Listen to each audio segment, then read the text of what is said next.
कि अच्छी स्वाति गर्ग अगर बैठे तो स्वाति गर्ग अच्छा उषा सिसोद भी है तो फिर एक काम कर डॉक्टर एस के शर्मा को लोग और बाकी तो वो देखेंगे। हाँ doctor department of forms endocrine वही कर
मैं बता दूँगा मीना भाभी अगर नहीं आती हैं दैट केस भी चक्कर नहीं आएंगे तो सोनका जी अकेले ही करते हैं तो उनके साथ ही और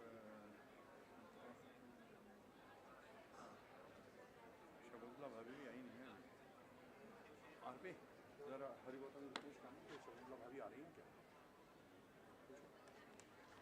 पूछो पूछो पूछो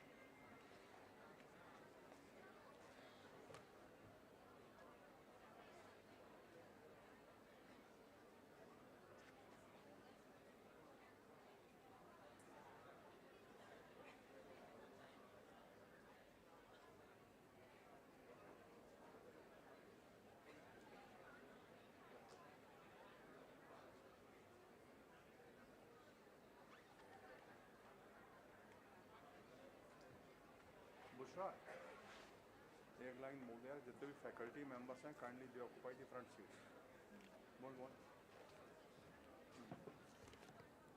I request the faculty members to please come and occupy the front rows. Faculty members who are seated behind, they may please come and occupy the front rows.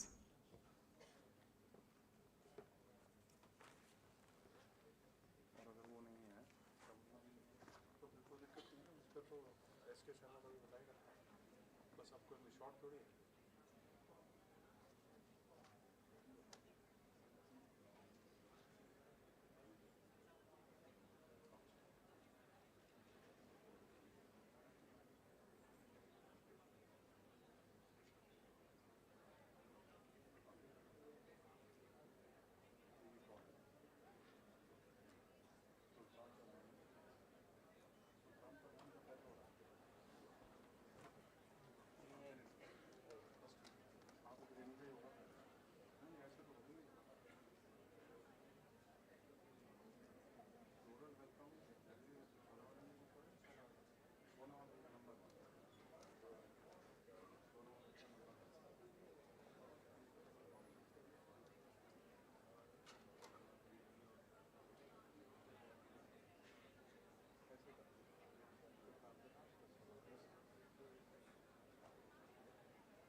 Namaskar.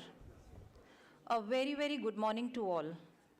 Esteemed dignitaries, invited guests, respected members of the Board of Management and University Administration, deans and principals of various constituent colleges of the university, senior clinicians, faculty members, staff, and dear undergraduate and postgraduate students of our university, it gives me immense pleasure to welcome you all to one of the most awaited and the prestigious oration of Mahatma Gandhi University of Medical Sciences and Technology, the Dr. Rustom Phiroze Soonawala Oration 2023.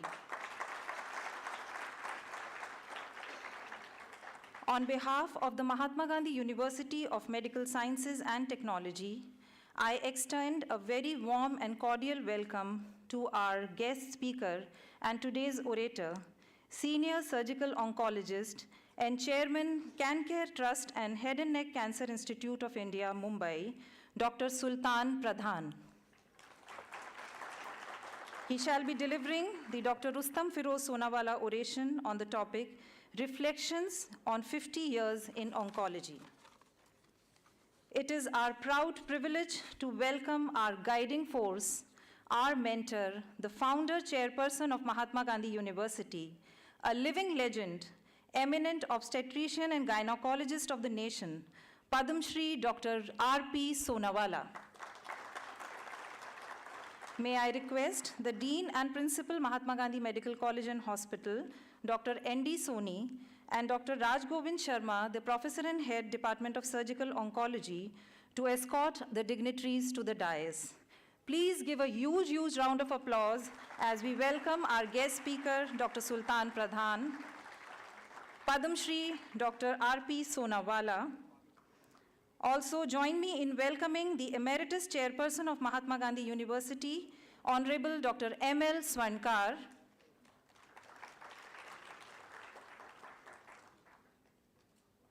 the Chairperson cum Chancellor of Mahatma Gandhi University, Dr. Vikas Chandra Swankar,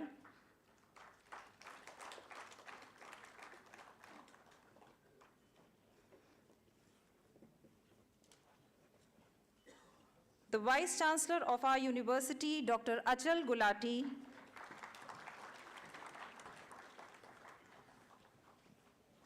Pro Vice Chancellor, Mahatma Gandhi University, Dr. V.K. Kapoor, Chief Advisor to the Chairperson, Dr. Sudhir Sachdev,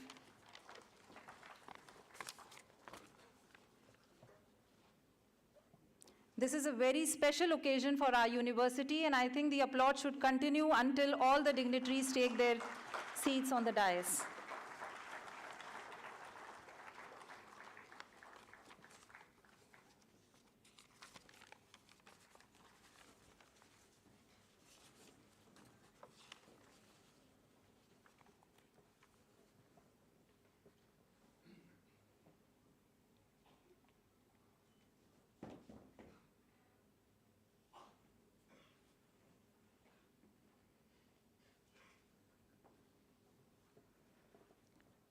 As a mark of auspiciousness, enlightenment, and wisdom, may I now request the dignitaries on the dais to commence today's program by lighting the lamp.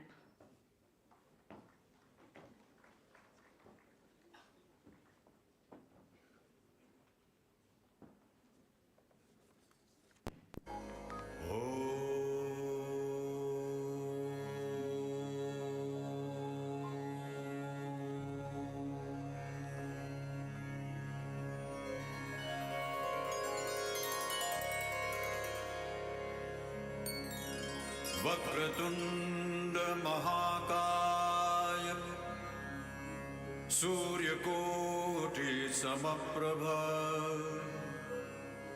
निर्विघ्नं कुरु मे देव सर्वकार्येषु सर्वदा।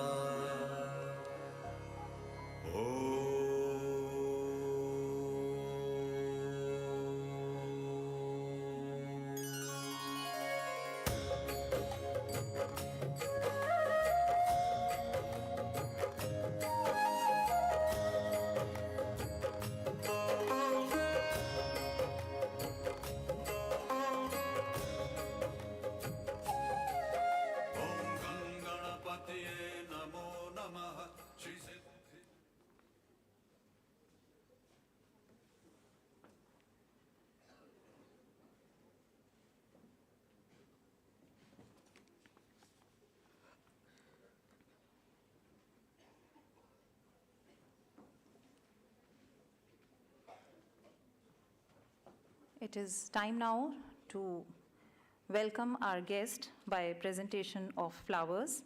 And for this, I request first and foremost the Emeritus Chairperson of Mahatma Gandhi University, Dr. M.L. Swankar, to present a floral bouquet and welcome our speaker and orator for today, Dr. Sultan Pradhan.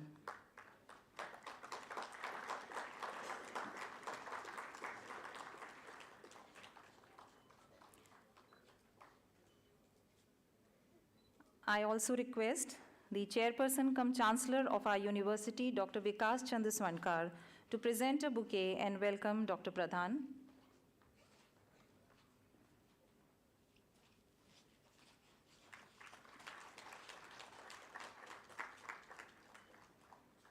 May I also request the Vice Chancellor of our university, Dr. Achal Gulati, to welcome Dr. Pradhan by presenting him with a floral bouquet.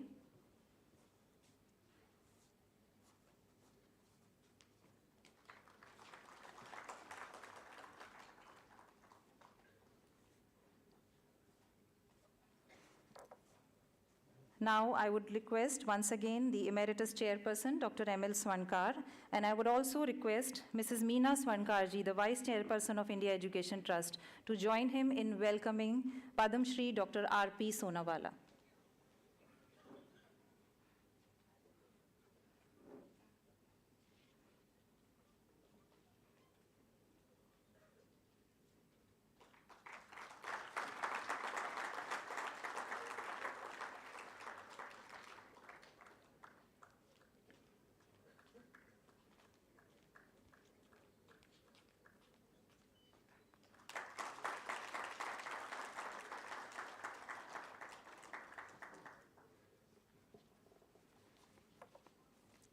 We have some of our guests and dignitaries off the dais also. May I now request the Director of Mother and Child Center and Professor of Obstetrics and Gynecology, Dr. Swati Garg, to please welcome Mrs. Nadia Sultan Pradhan.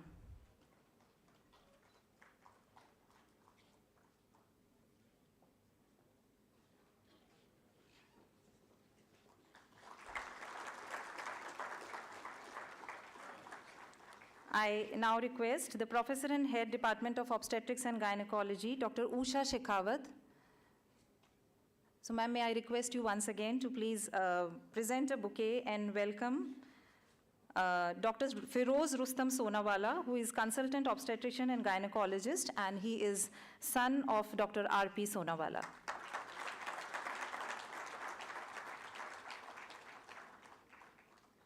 I next call upon Dr. Nimish Mehta, Chairman, Center for Digestive Diseases and Chief Liver Transplant Surgeon, to please come and present a floral bouquet to Mrs. Rustom Phiroze Soonawala. She is daughter-in-law of Dr. R.P. Soonawala. I now request the Professor and Head Department of Endocrinology, Dr. S.K. Sharma, to kindly present a floral bouquet and welcome Mrs. Kamal Tata, proud daughter of Dr. R.P. Soonawala. And may I request Emeritus Professor and Director Neurosciences, Dr. B.S. Sharma, to present a floral bouquet. I think Dr. Sharma is not there. May I request Dr. R.K. Sureka to present a floral bouquet to Mr. Neville Pesci, son-in-law of Dr. R.P. Soonawala.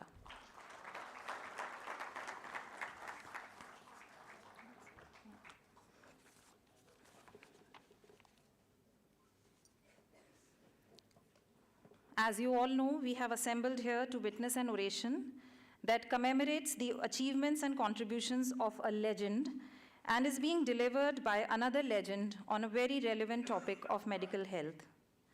This marks a very, very special occasion for our university, as Padma Shri Dr. R.P. Soonawala, to whom this series of oration is dedicated, has not only been a teacher to our Emeritus Chairperson, Dr. M.L. Swankar, but also he has been an inspiration and guiding force behind the establishment and all accomplishments of this institution.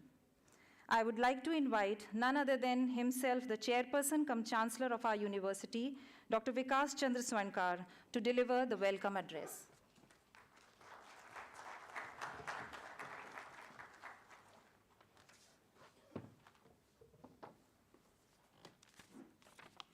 Thank you, Dr. Bushra. Respected Dr. Sultan Pradhan, Senior Surgical Oncologist and Chairman, CanCare Trust, Head Neck Cancer Institute of India, Mumbai, the Honorable Chief Guest and Orator for today's Dr. R.P. Soonawala Oration program. Our founder, chairperson, and a living legend in the field of obstetrics and gynecology, Padam Shri Dr. R.P. Soonawala, Chairperson Emeritus and founder of this institute, and my father, Dr. M.L. Swankar, Vice Chancellor, Dr. Achal Gulati, a very eminent name in the field of medical education, formerly Director, Maulana Azad Medical College, and President of the NMC, New Delhi, Pro-Vice Chancellor, Dr. V.K. Kapoor, Principal, Mahatma Gandhi Medical College, Dr. N.D. Soni, eminent physicians, especially the oncologists in the audience, eminent faculty members, dignitaries, guests, and my dear students, and to all those who are watching the live telecast of this program online. I, on behalf of Board of Management and the entire family of Mahatma Gandhi University, welcome highly regarded and one of the most revered oncologists, Dr. Sultan Pradhan, to our university to deliver the very prestigious oration of this institution, Dr. Rustom Phiroze Soonawala Oration 2023. Sir, this is one of the very important orations of this university, as it is named in the honor of our founder chairperson, Dr. R.P. Soonawala. It is worth mentioning that Dr. Soonawala holds a special place in the heart of my father, Dr. Swankar. He has been a mentor and guide to my father. Not only my father, but my entire family and the senior faculty members, especially those who are with the institution since inception or from the early years of the institute, have immense respect, almost to the order of worship, for Dr. R.P. Soonawala. The contribution of Dr. Soonawala in his field as an extremely competent, passionately dedicated, and highly ethical practitioner is truly admirable. His principles of life and medical practice truly align with the core principles that our university follows and upholds. Sir has been the guiding light of this university ever since the foundation stone was laid in the year 2000.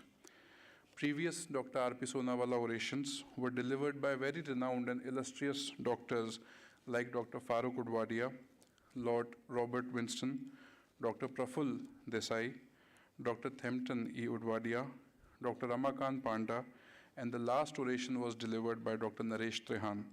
It is a matter of immense pride and honor that today's oration shall be delivered by none other than Dr. Sultan Pradhan. Dr. Sultan Pradhan possesses a vast range of knowledge and experience in the field, particularly head and neck surgery.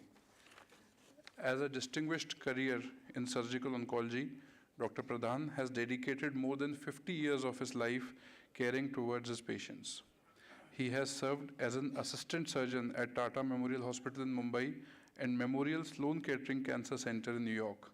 Notably, his tenure at the Tata Memorial Hospital spanned an impressive 3 decades, during which he ascended to the position of Chief of Head and Neck Oncology. Furthermore, Dr. Pradhan has been instrumental in introduction, development, and popularization of numerous conservational surgical procedures. His contributions extend beyond surgical expertise, as he has also played a pivotal role in establishing and maintaining fellowship program for ENT surgeons and maxillofacial surgeons, providing comprehensive training in the intricate field of head and neck surgery, both at the Tata Memorial Hospital and Prince Ali Khan Hospital for a remarkable period of 25 years. Sir, I would like to utilize this opportunity to humbly submit a brief introduction about our university. We are an exclusive private medical university formed by the Act of Rajasthan State Assembly. The medical college was established in the year 2000 and subsequently promulgated into university in 2011. Mahatma Gandhi Hospital is NABH-NABL accredited teaching hospital, and it is the largest private hospital in the state of Rajasthan, having 1,450 beds, and the hospital is a pioneer in the field of organ transplant. Mahatma Gandhi Hospital has performed the first heart transplant, liver transplant, pancreas transplant, and cadaveric kidney transplant in the state of Rajasthan.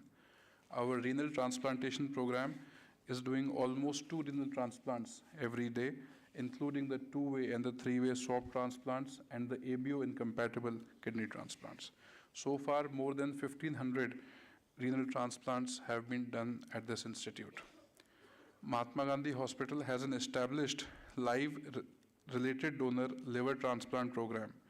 We are performing close to 5 transplants every month with good results and have performed almost 81 liver transplants so far.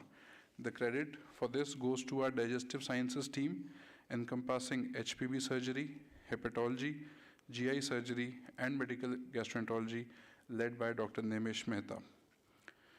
Most humbly, I submit Shri Ram Cancer and Super Specialty Center, SRCC as we call it, is the state's largest multidisciplinary oncology setup with nearly 400 beds, equipped with the latest 2 high-end linear accelerators. Soon, the center will be equipped with an Accuray S7 cyber knife that shall be commissioned by the end of March 2024. MR-based LINAC for better precision and accuracy will be installed in the coming couple of years. Our nuclear medicine department is well equipped with 2 PET scanners, a SPECT CT, and we are routinely performing therapeutic procedures like low-dose and high-dose therapy in the Department of Nuclear Medicine. At SRCC, we have a 3 Tesla Siemens Vida MRI scanner, the similar one that is installed at the Breach Candy, Mumbai, along with the 1.5 Tesla GE Explorer scanner in the main building. The institute is adequately equipped with gadgets like 4 CT scanners, intraoperative O-arms, neuronavigation with spinal robots, 3 cath labs for cardiology, interventional radiology, and interventional neurology machines department. Soon, a Da Vinci surgical robot will be added in the coming couple of months to deliver the surgical treatment using the latest technology to our patients. The Cancer Center is managed by very eminent and senior faculty in our field, Dr. Hemant Malhotra, who also happens to be a proud alumni of TMH. Respected sir, one of our senior most surgical oncologists in the state is also a very proud student of yours, Dr. Raj Govind Sharma, and he is leading a team of very competent surgical oncologists, Dr. Nitin Khoteta, Dr. Dinesh Yadav, and Dr. Sanjay Sharma. Dr. Shahid Siddiqui and his team in Radiation Oncology Department are doing some fantastic work. Department of Clinical Hematology is running a successful bone marrow transplant program, both for neoplastic and thalassaemic indications. Department of IHBT, that is the blood bank, is American Association of Blood Banking and NABH accredited, and is one of the largest and most technologically advanced blood center facilities in the state, equipped with blood component separation, HLA typing, flow cytometry, etc. Center for Neurosciences, led by Dr. B.S. Sharma, former professor and head of AIMS New Delhi, is a very high-volume neurosurgery center of the state, and we are routinely performing advanced and complex procedures, including interventional neurological procedures using the latest technology. Center for Cardiac Sciences is again well equipped with almost all the latest equipment available in the field and is manned by very skilled cardiac surgeon, Dr. Murtaza Ahmed Chishti, and very able cardiologists like Dr. Rajiv Sharma, Dr. Deepesh, and Dr. Ramanand. Mahatma Gandhi Hospital was the state's biggest private COVID care center during the first 3 waves of COVID, with close to 7,000 patients being treated in the wards and close to 2,000 patients being managed in the ICU and ECMO units of the Mahatma Gandhi Hospital. The Mahatma Gandhi Medical College is NMC recognized and Government of India approved medical college, having 250 annual undergraduate admissions, 160 annual postgraduate admissions in all medical specialties, including the novel ones like nuclear medicine, emergency medicine, palliative medicine, family medicine, etc., and an annual intake of 67 students in super specialty DMMCH seats in hepatology, HPV surgery, surgical and medical gastroenterology, clinical hematology, medical and surgical oncology, oncopathology, to name a few. Mahatma Gandhi University also has a recognized postgraduate dental college, postgraduate nursing college, postgraduate physiotherapy and occupational therapy college, offering various courses in medical and allied fields.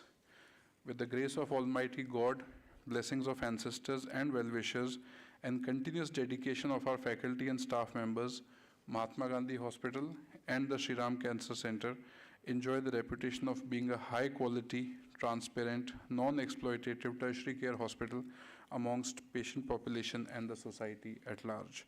MGH, as the biggest service provider, has been a solid partner in implementing the public welfare health schemes of the state government since 2013, and we shall continue to do so in future as well. We should be thankful to God that serving the patients and needy enable us to simultaneously earn our living and also add to our paramarth, that is the highest form of altruism. Selfless service to the society is the rent we pay for the space and time on this beautiful planet. So if we have this fundamental of parhit, the act of beneficence, that is the well-being of others in center of all our actions, then we would have done our duty well and paid the ultimate obeisance to the Almighty. This is the vision of our Chairperson Emeritus, Dr. M.L. Swankar, to deliver world-class healthcare to the general public at well within reach cost, along with providing high-quality medical education. He is the father of this great institution. The values, principles, and ethos inculcated by him into us are the true guiding force behind this project. The university aims at laying down strong foundations to develop the medical professionals who are ethically strong and technically sound. With this brief introduction about the organization and its ideology, I, on behalf of our Chief Finance and Accounts Officer and my uncle Sri R.R. Soni, Member Board of Management, and my brother Dr. Shobhit Swankar, and the entire MGMST family would like to welcome all of you to this very prestigious Dr. R.P. Soonawala Oration. I know every one of us is eagerly waiting to hear Dr. Sultan Pradhan, so I will not take much time now. Thank you very much. God bless us all. Jai Hind. Thank you.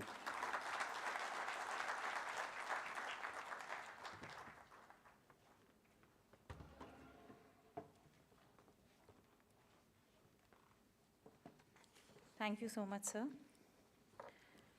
I would now request the Vice Chancellor of Mahatma Gandhi University, former Professor of Excellence, Maulana Azad Medical College, New Delhi, and President, National Medical Commission, heading the Ethics and Medical Registration Board and Medical Assessment and Rating Board, Dr. Achal Gulati. Please give a huge round of applause as Dr. Achal Gulati addresses.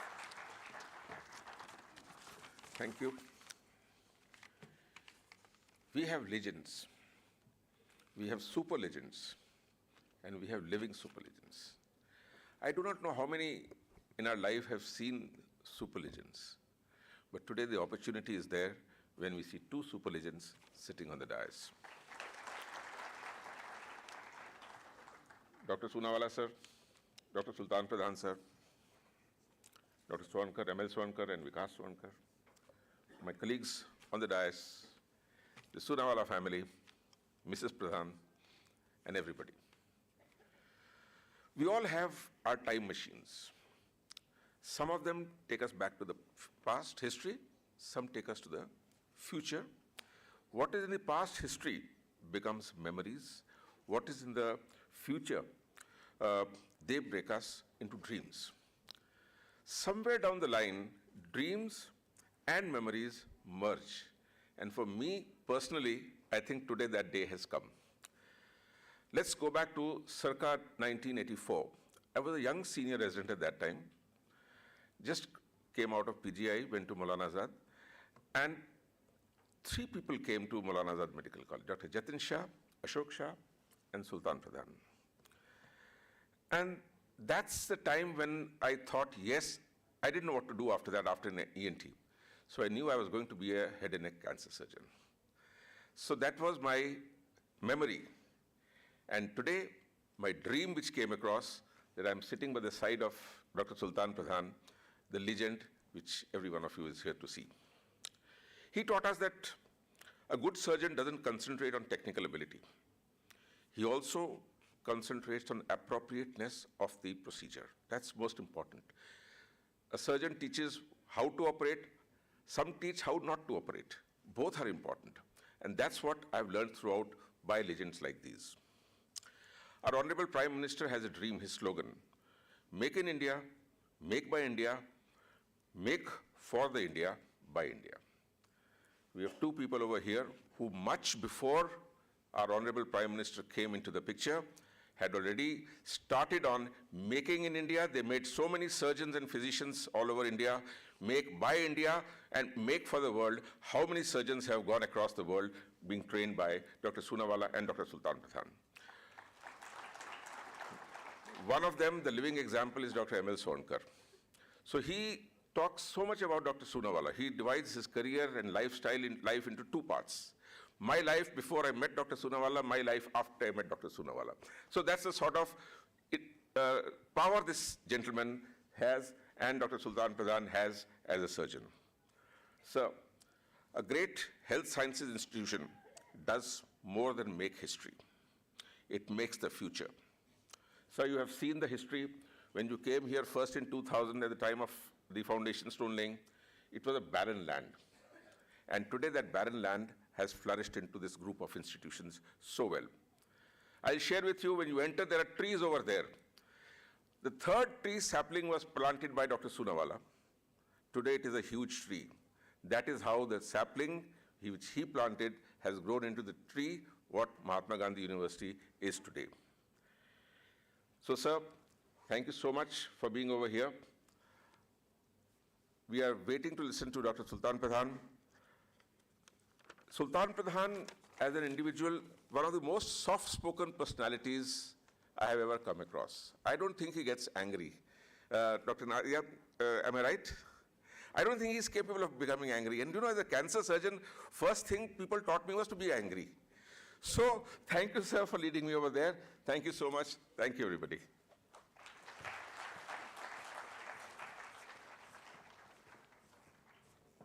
Thank you, sir. Our orator for the day, Dr. Sultan Pradhan, as already introduced by so many of us, is an eminent oncologist of national and international repute. He has immensely contributed in the field of oncosurgery and has several awards and recognition to his name. Before witnessing his talk, I'm sure we would all like to hear more about his contributions and achievements. I request the Chief Advisor to the Chairperson, Dr. Sudhir Sachdev, to introduce Dr. Pradhan to the audience and also to read out his citation.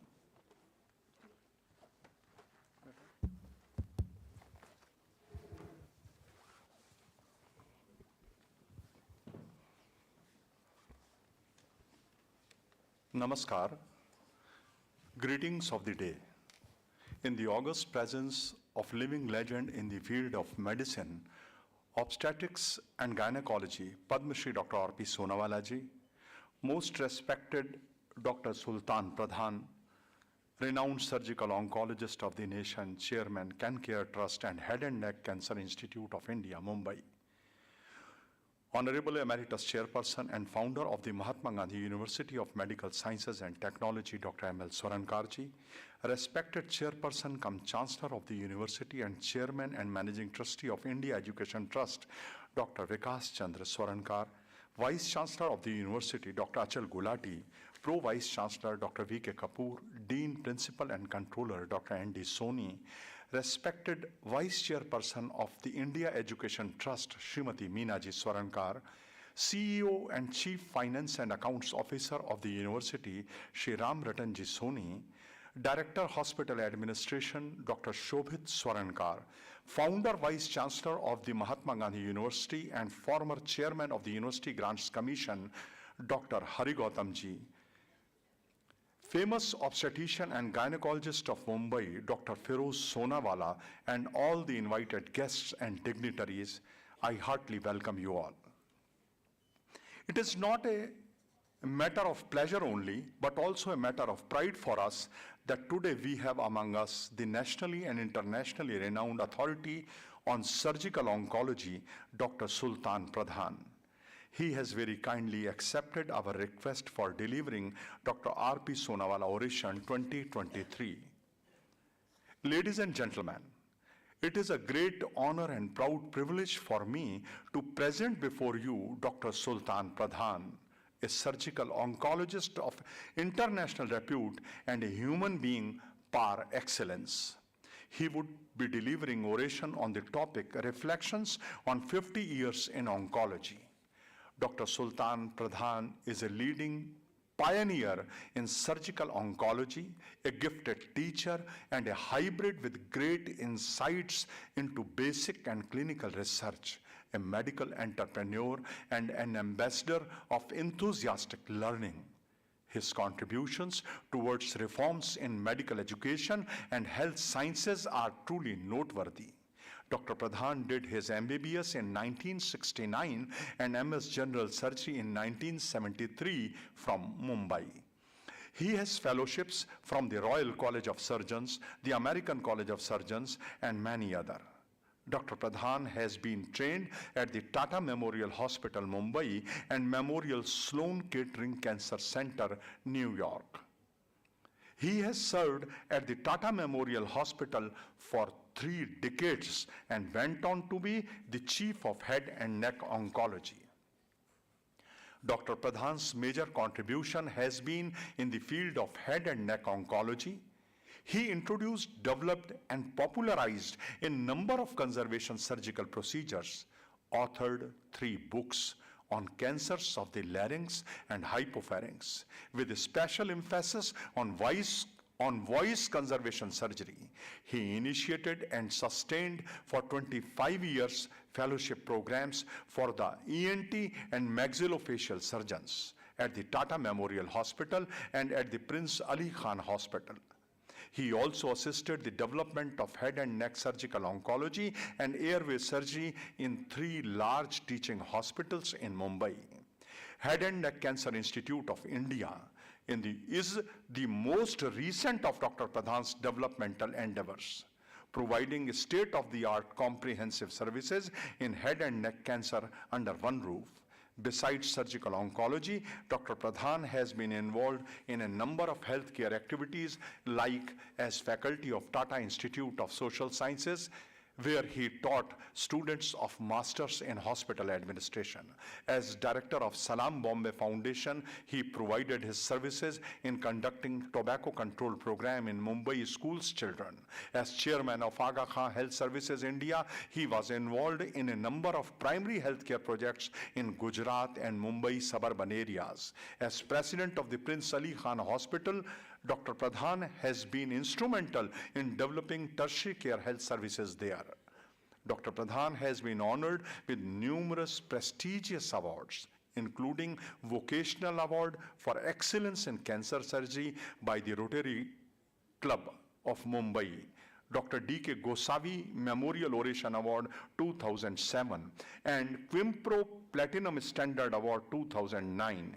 He has been conferred with Lifetime Achievement Award at the Foundation for Head and Neck Oncology and International Federation of Head and Neck Oncologic Societies in the year 2010, Bengaluru. He has also been recipient of Citizen of Bombay, a Rotary Club of Bombay Award 2013, and the Dhanvantri Award in October 2018 from the then Governor of Maharashtra. I call upon all of you to give a huge round of applause and welcome the world-renowned authority on surgical oncology, Dr. Sultan Pradhan. Most respectfully, I request you, sir, to please come to the podium and deliver the prestigious Dr. R.P. Soonawala Oration 2023. Please, Dr. Sultan Pradhan.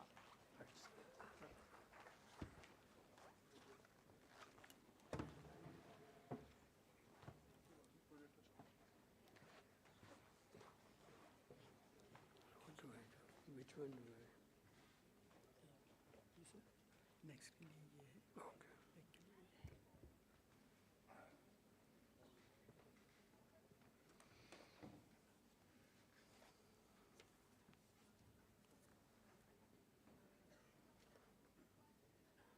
I'll quickly say good morning because it will be good afternoon very soon. Thank you very much for all the kind words. I'm overwhelmed, one, by the hospitality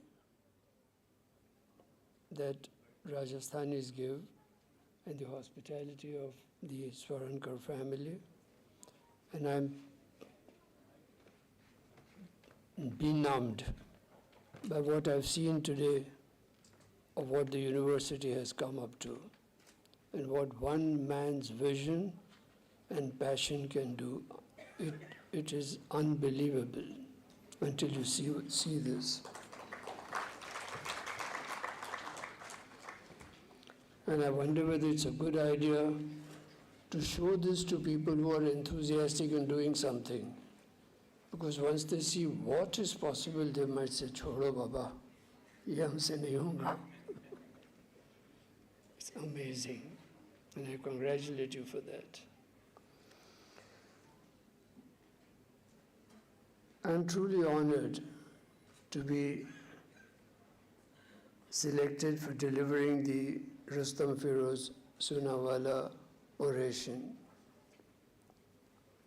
I consider it as a high peak in my sunset years.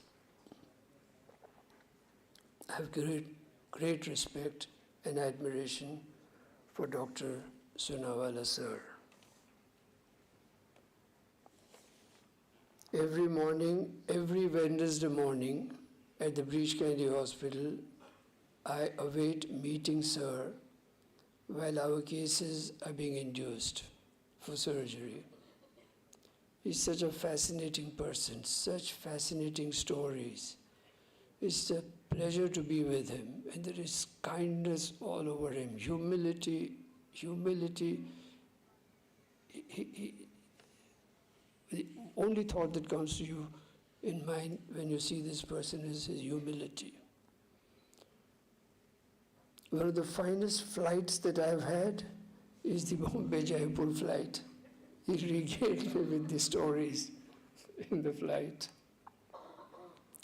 I salute you, sir.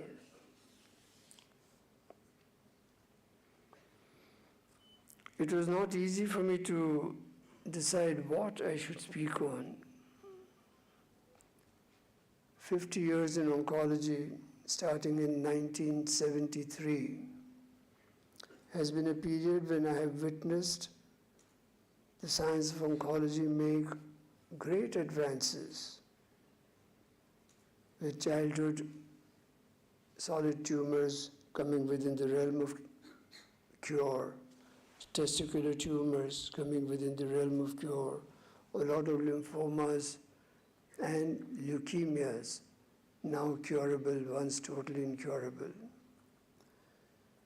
And while the adult solid tumors have seen only marginal benefit in terms of cure rates, even there, the advances in surgical oncology has made such an impact on the quality of life, with the oncologist understanding the biological behavior of these cancers, is no longer willing to just whack off the tumor, but is constantly seeing how he can preserve, how he can conserve, and yet not sacrifice radicality.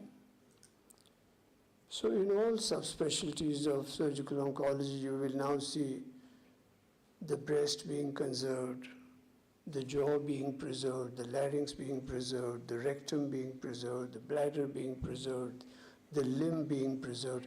This has become the order of the day.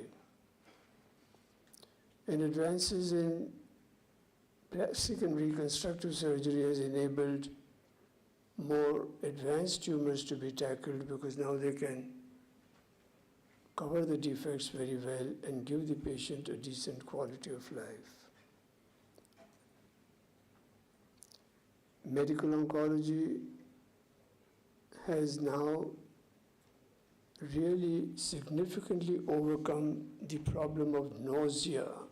That itself is a very major advance in medical oncology. Radiation therapy has seen better and better linear accelerators with more targeted treatment. One of the disappointments that one has seen in the 50 years that I have been in this field is, though there is a vast expansion in the knowledge of how cancer occurs, at what level, at the molecular level, what changes occur that trigger off the starting of cancer and how it can be blocked. The promised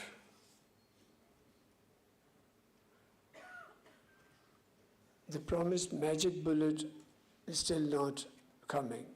I see that this institution is itself now working on it and developing it, and I wish you all the best for all those people who are developing these simpler therapies with less side effects, more effective treatments and less side effects. They are coming, but they have taken a long time to come. So I ask myself, what is it that I have done to deserve this prestigious oration being delivered by me? 50 years in oncology that culminated ultimately into the development of a comprehensive cancer center that dares to take on the control of head and neck cancer in India. How could I dream this dream? And what happened? All of us dreamed. What made my dream come true? And as I ask myself this question, the only answer that I get is, I've had very many lucky breaks in life, where at the crossroads of life, I was able to take the right decision, the right path. And there are great human beings who have influenced my life. And of course, great institutions that shaped my career. So let me start with my family. We were a large family, 8 brothers and sisters. Me, the youngest, always protected. And I was the last hope of my parents, who wished that at least one son would be a doctor and serve. Excuse me. And when we had to make a decision after first year in college. In those days, this was the first year science followed by inter-science. And when I finished the first year science, my father passed away.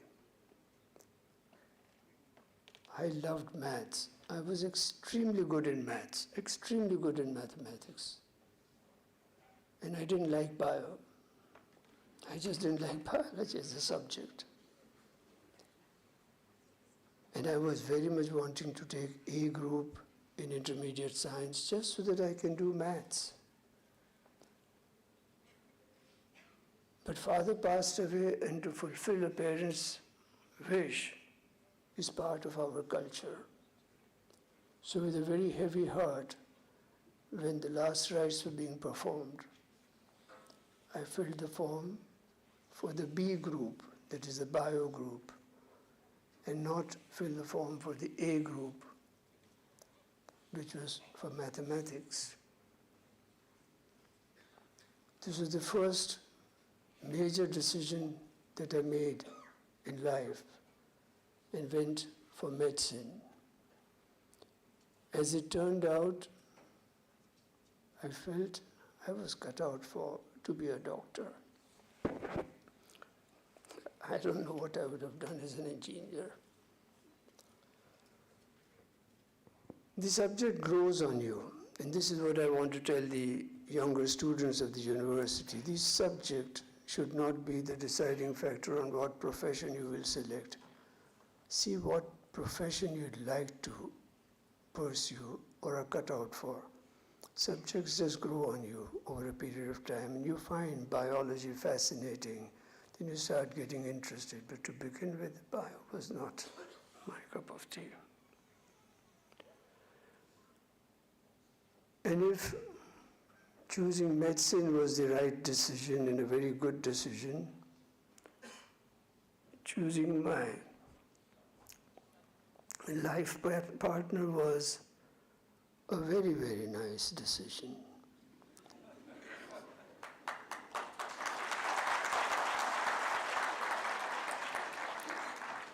And I say that not only because she is present here, but truly, she has been a wonderful support. I'm a workaholic. I work 8 days a week. She never nags, never nags, always supports. And the daughters also. Daddy, you do what you want to do. We are fine. So this is a very big thing in life. Second good decision made.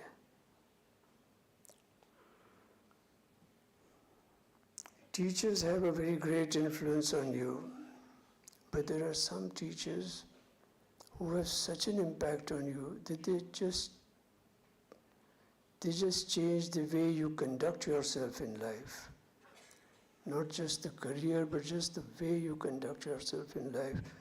And Dr. Homi Dastur, the neurosurgeon at the KEM Hospital, was one such man, and I was so very fortunate to be under his influence in my early formative years when I joined medicine. A wonderful human being. He knew every patient by the first name and would address them by the first name. In a very large public hospital, teaching hospital, where people are so busy, sometimes so mechanical in delivering their care to patients, and where levels of hygiene are not well attended to, less than mediocre. Here was a man who set the highest standards of service, education and training, research, data management, and he set the highest standards of hygiene in his unit of neurosurgery. Service was delivered with such compassion. The attitude always was in that public hospital, thank you for placing your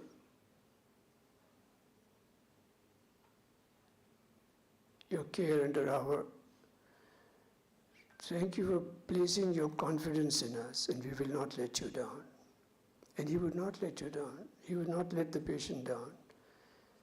If he's not operating and if he's in the ward, then he's in the ward because the office itself is in the ward where medical records are kept. If a patient has hyperpyrexia, there is Dr. Homi Dastur giving tapered sponging to the patient.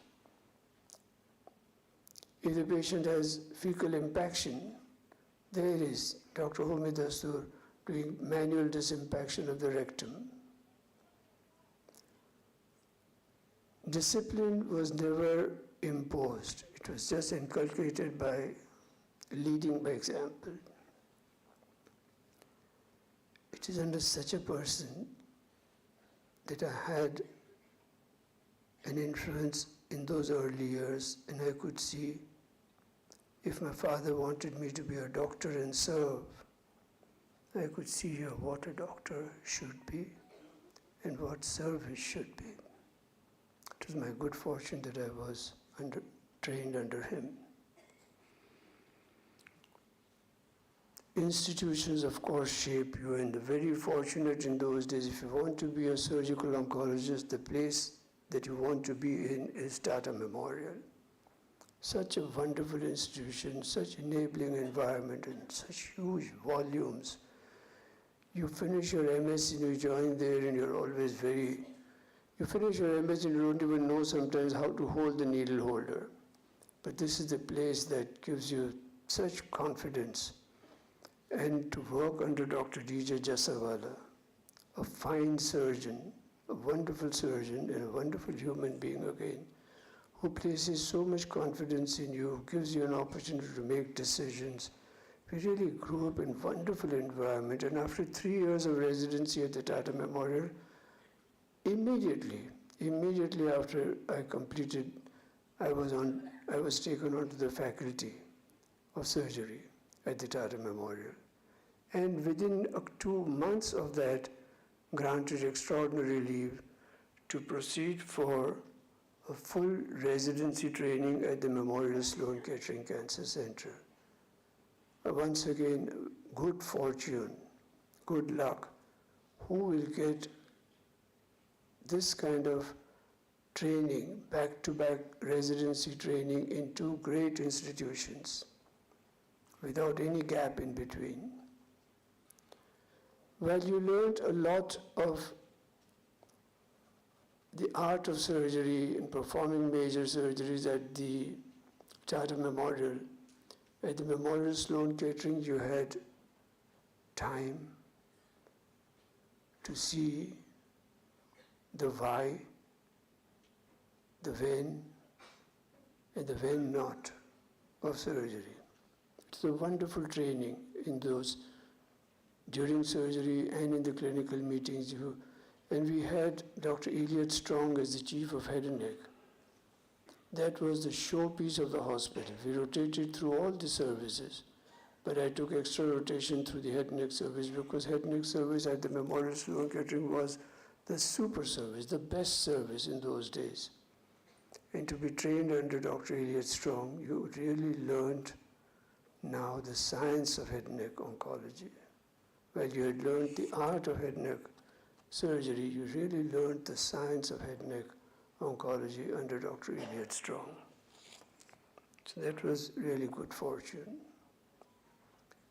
Those were the times when there was a lot of lure amongst us to settle in the West, and particularly the United States.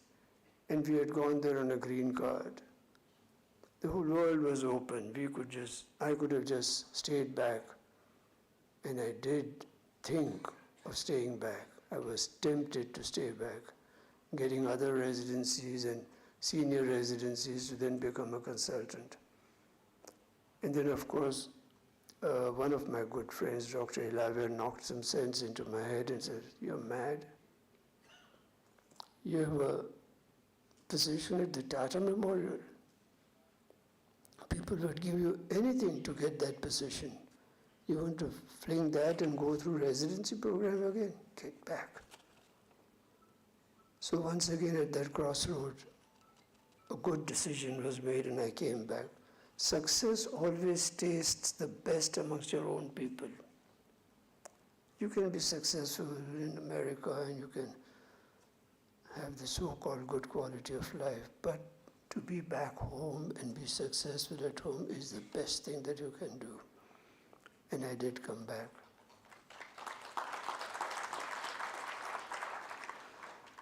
When I came back, Tata Memorial had started going into regional subspecialties. So while we were doing, I was a general surgeon, and I did general surgical oncology, and we were doing all surgeries. We were doing limb surgery, gynec surgery, abdominal surgery, hepatobiliary surgery, thoracic surgery, head and neck surgery, everything we were doing. And we thought we were great doing everything. But I think regional specialties was very essential. Somebody used to say, one of the former directors used to say, "Ladies and gentlemen, surgery has reached a plateau." But no, my 50 years has taught me that no, surgery has not reached a plateau. So much of evolution has happened in surgery ever since I have been there, and I'm now witnessing still with the minimal access and the robotic, and so many things are coming up. So I had a choice again. I was a general surgeon, the most sought after subspecialty in those days, and even today, by those who do surgical oncology from the general surgical field, the most sought after is the GI oncology. And I was with Dr. Jasawala and automatically would have been in GI oncology. But that was one time that I made a decision and I said, no, I want to be in head and neck oncology. Because of the influence that Dr. Elliot Strong of Memorial Sloan Kettering had on my mind. And I saw that if I really want to make a mark for myself, I think this is the field. And if I really want to contribute something, not just for myself, but for the nation, this is the field that I need to be in. Head and neck cancer, that is the mouth and throat cancers, the cancers of the sinuses, the cancers of the larynx, the cancers of the salivary gland, thyroid. These as a group form the #1 cancer in men in India and the #3 cancer in women in India. And there was no training that either the general surgeon or the ENT surgeon or the maxillofacial surgeon ever got in the medical colleges for this particular field. Where would they get the training from? There were no head and neck surgeons. In those days, there were a handful of surgeons who could do head and neck surgery, and they were all at the Tata Memorial, Delhi, Calcutta, Chennai. None of these places, even Chennai with the IDR Cancer Center, they were just giving radiation therapy. There were no head and neck surgeons in India. And I made that decision that no, I want to be a head and neck surgeon. And all my academics were thenceforth restricted to head and neck cancer. Excuse me, please.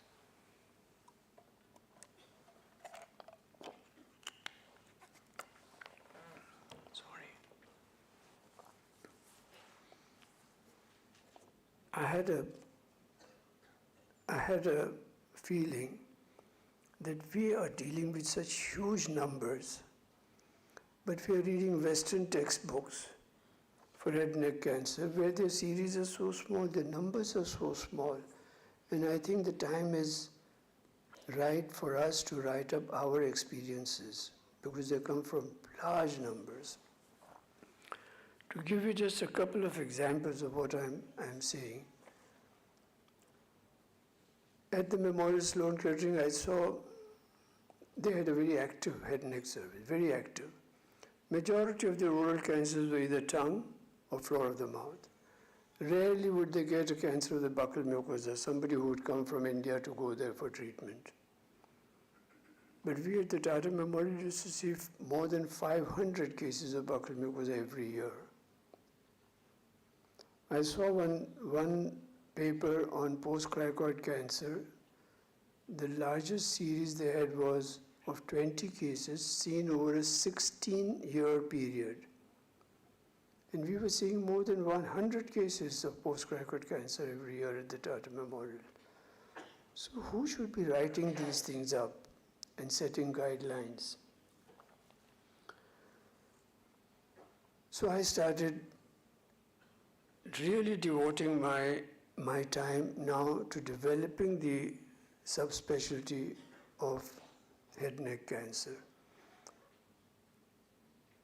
J.R.D. Tata was one person that I really admired and had a lot of influence on my mind. When I read this quote of his, and if any of you has come to my office, for many, many years, this frame has been there on my table. No success or achievement in material terms is worthwhile unless it serves the needs or interests of the country and its people and is achieved by fair and honest means. So that is all. Those were the driving forces, influences in my mind that made me select head and neck. And I involved myself into developing the subspecialty of head and neck cancer. And if you want to develop this subspecialty, first of all, you need to develop yourself. There were a lot of wonderful things that I learned at the Memorial Sloan Kettering, a lot of wonderful things. The importance of end result reporting, some new procedures that were never done or known at the Tata Memorial. many such things that I learned there, I started doing now at the Tata Memorial. And the first thing that you need to do if you want to develop the specialty is to develop yourself. So I knew that in Germany there was a person who was doing transoral laser resection of the cancer of the larynx. I went there to Professor Steiner and learned that. I knew that there was somebody in Switzerland, Professor Philippe Monnier, who was doing airway restoration for laryngostenosis. Not one person in a billion in India knew how to deal with laryngostenosis. We could deal with tracheal stenosis. Laryngostenosis, we didn't know. These children were just roaming around with a tracheostomy. They lose their entire career, schooling career, because they are with a tracheostomy. But there were procedures that could restore their airway. So one, you just develop yourself, and two, you develop the database that you have and develop the guidelines and publish them. And that is what I kept doing, not one after the other, but all at one time. Simultaneously, I was developing the procedures, and some of the procedures that you are developing, we people in the medical profession are not very good at accepting change. Maybe those who are developing it are not packaging it very well, like the corporate people package their productions. And there's a lot of resistance. And the first resistance you have to break is within the institution. So when I started doing a procedure called marginal mandibulectomy, where the jaw is preserved, there was so much resistance from the fellow colleagues. This is not oncology. You're just sacrificing the principles of oncology. So you go through a period in your weekly meetings, in your audit and all that, to try and convince them. The impact is enormous. You first present all your data on the commonest procedure on the list at the Tata Memorial in those days used to be hemimandibulectomy or segmental mandibulectomy. It used to be the commonest procedure. Raj Govind might know that.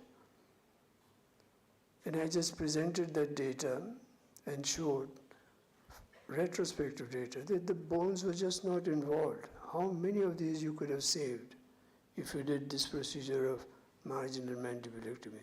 So slowly, gradually, you first convince your own colleagues, then you do it with confidence, and then you go out and talk about it, and people do get convinced with that. I learned the procedures of voice conservation surgery at the Memorial Sloan Kettering. Two standard procedures. You either do vertical partial for glottic, or you do horizontal partial for supraglottic cancers. But then there were people in different parts of the world who were doing so much of development, and they were combining these into a 3/4 laryngectomy, into a supracricoid laryngectomy, into a near total laryngectomy, but the high and mighty in the cancer centers would not accept them. This is just developed by an ENT surgeon. They're not head and neck surgeons. Attitudes. So I was reading all these procedures, and with a huge number of cases that we had, I started applying them. And I would say, if a man is presenting 120, 130 cases, results on so many cases, and he's finding it good, why will I not find it good? And I started developing. This is all part of the developmental surgery that I did. And I did the full range of voice conservation surgical procedures. The people in the cancer centers would say, I'm comfortable with this, and I will restrict myself. But cancer doesn't respect those restrictions. So the first book that I wrote some 26 years ago is this book that you are seeing to your right. It's not just black and white line diagrams, no color pictures in this. A monogram that I wrote on voice conservation surgery in cancer of the larynx. There was no ENT surgeon in this country that did not read this, postgraduate, who did not read this book. And to this day, they know me because of this book. This one book that I wrote. Subsequently, I expanded it to even cancer of the hypopharynx, and then overall surgery of the larynx and hypopharynx. But that first book really changed. This was my passion. The numbers that we have are so huge, we should be setting guidelines. When is it feasible to do a voice conservation surgery? Which procedure you will do? What are the indications? What are the contraindications? What are the results? We ought to be giving that. But otherwise, those procedures were just, people in Europe were developing procedures, they were never crossing the Atlantic. If somebody at the University of Washington would develop a procedure, it was born and buried with that person, gone. But I used to pick up those. There was nothing innovative that I did. And this is what I want to tell the students here. There's nothing innovative that I did. It was not something that I designed a procedure. But I saw what good was being developed in different parts of the world and put it into practice and said, wow, this is good and we should do that. And this is how this book came up. So you don't always have to be super intelligent and innovative, but if you look at what good work is being done the world over and give it a chance and apply it, it will work.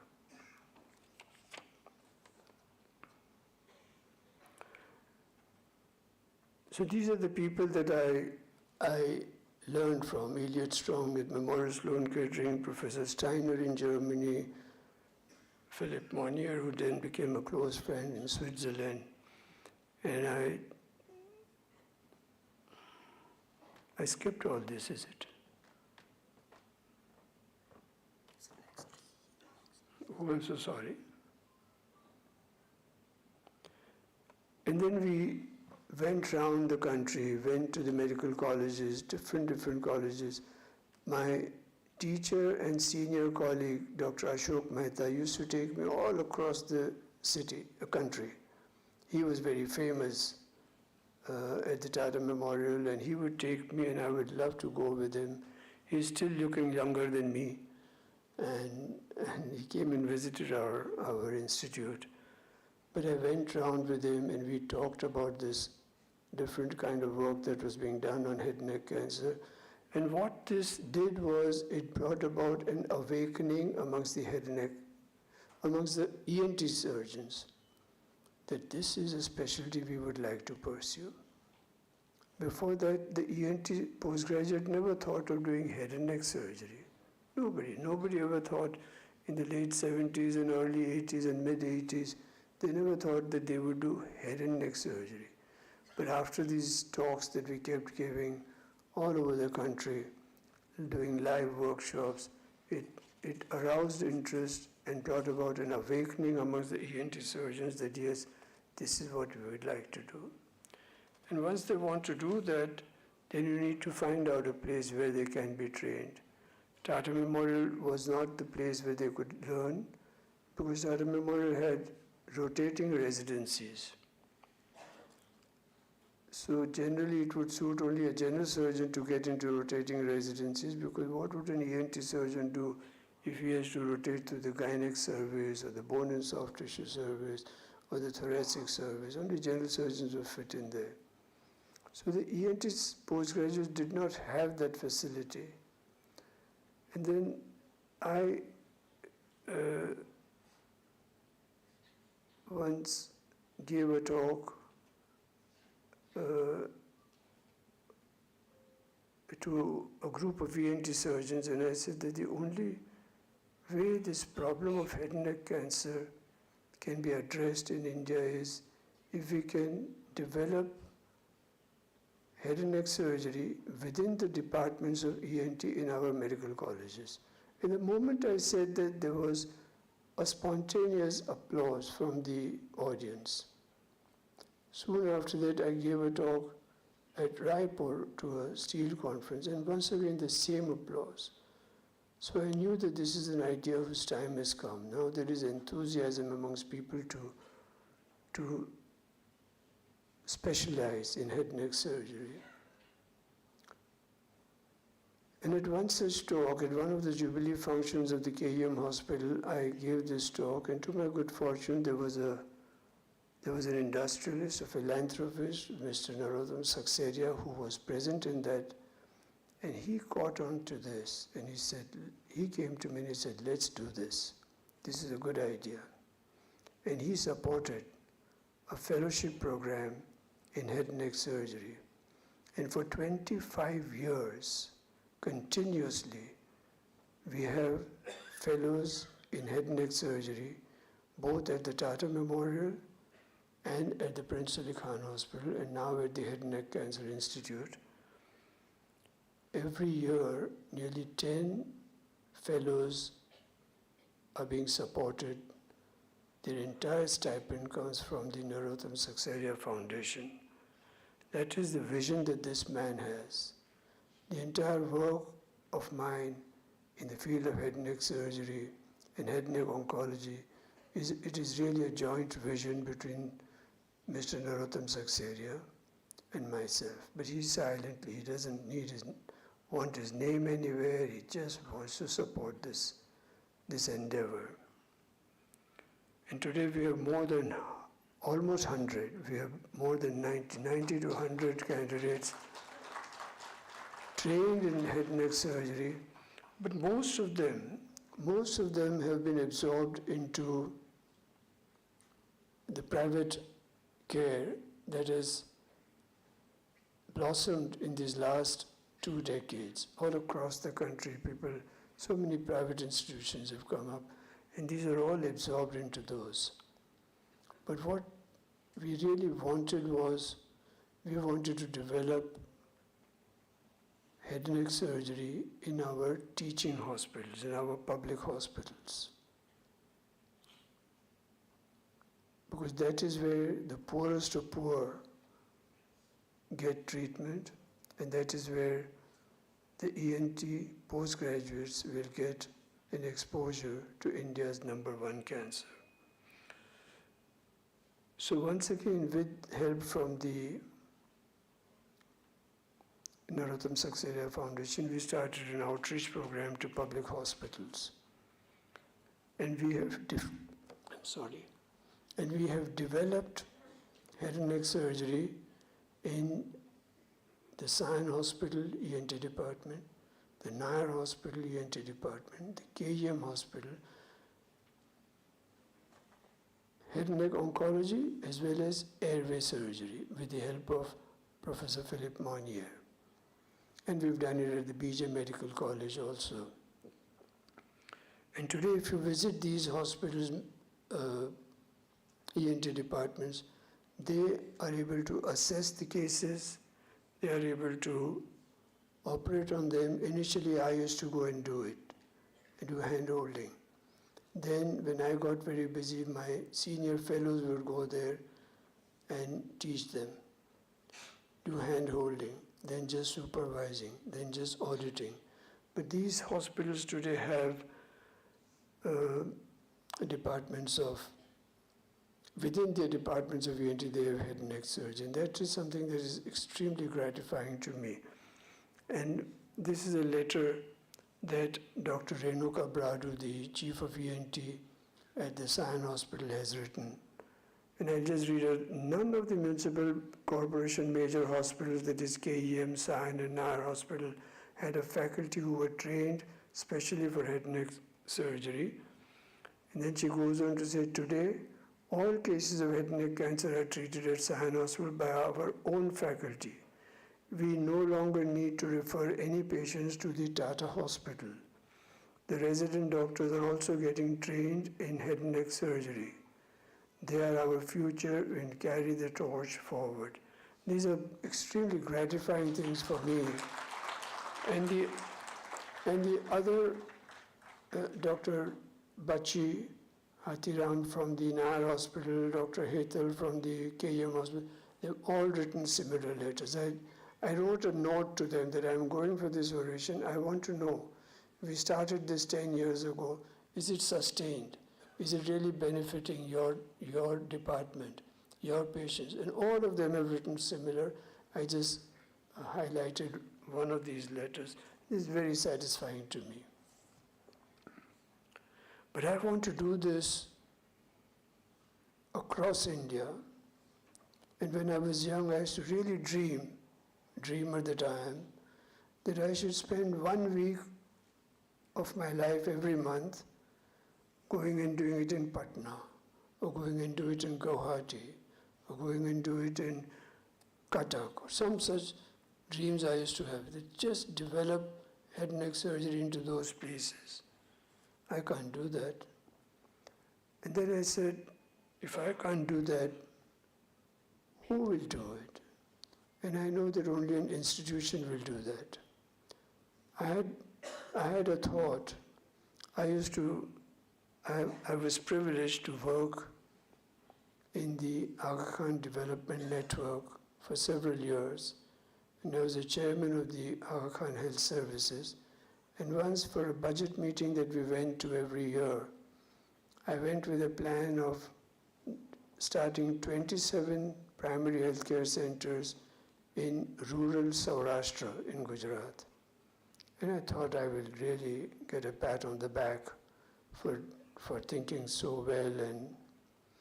And all that His Highness the Aga Khan did was he looked at that plan, and he looked at me, and he again looked at the plan, and then he looked at me, and he says, where is the turning plate?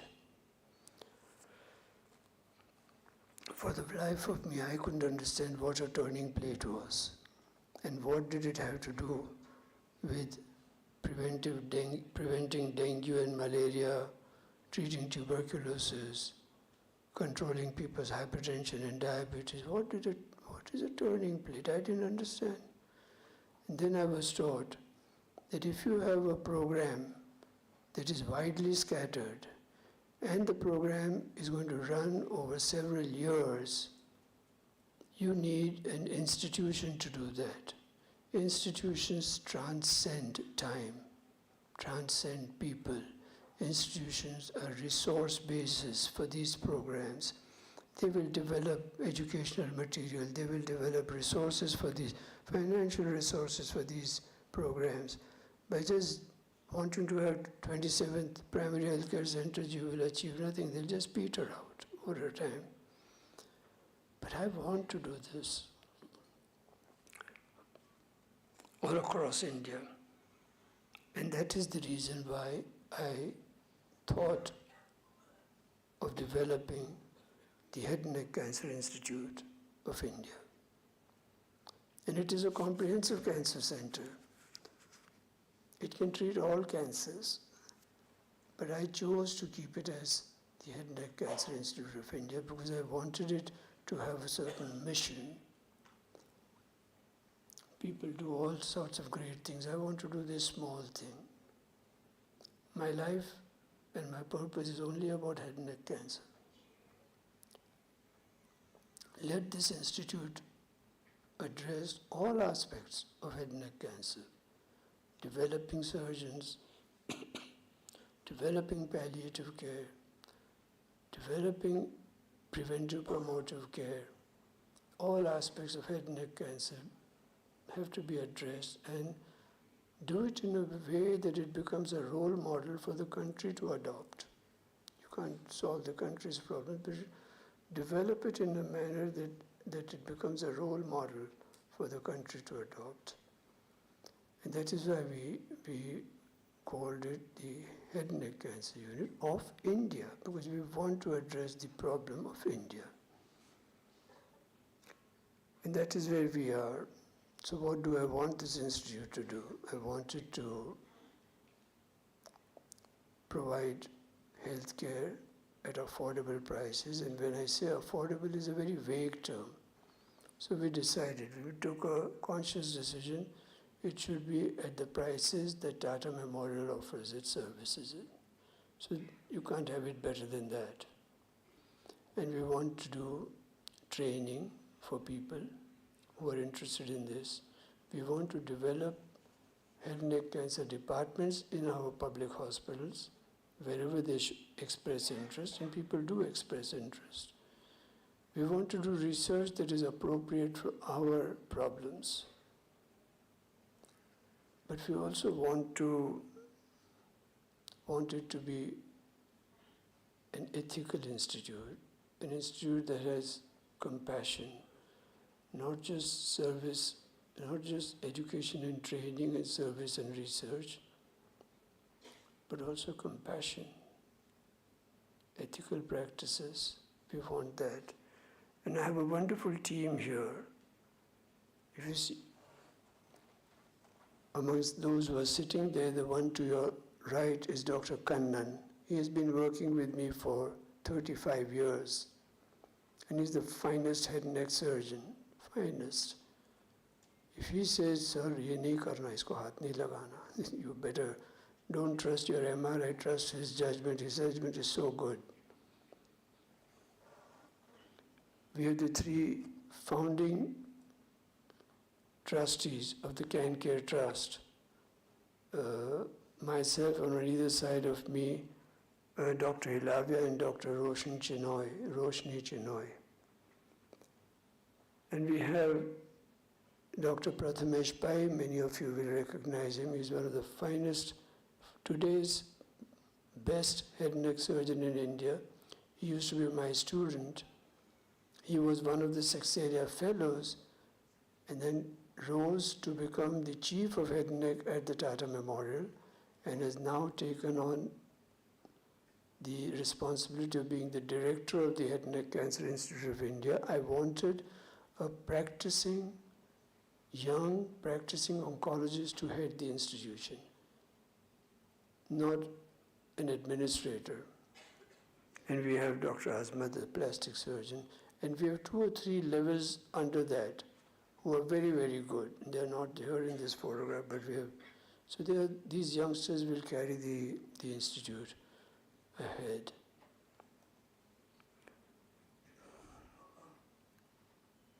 Dr. Ilavia, who's also the founder trustee, has this strong feeling that we must put it on our walls, in our boardroom, our values of ethics, empathy, excellence, and how we take care of our people, our staff. I'm seeing all this in the Mahatma Gandhi University. Really, I'm telling you. Really, how well Mohanji has done this, how beautifully you have done it. I want to do that, really.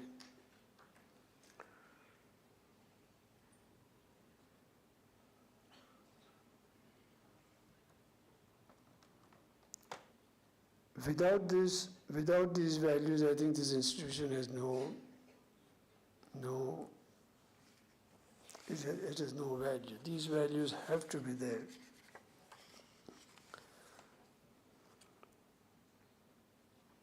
All this I've learned in my 50 years in oncology, from great minds, from close friends who have those kinds of values. I've learned that, and I wanted to be part of this institution.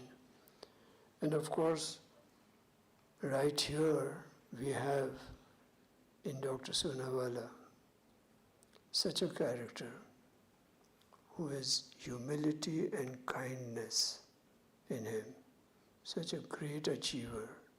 In my opinion, the all-time greatest gynae obstetrician the country has produced.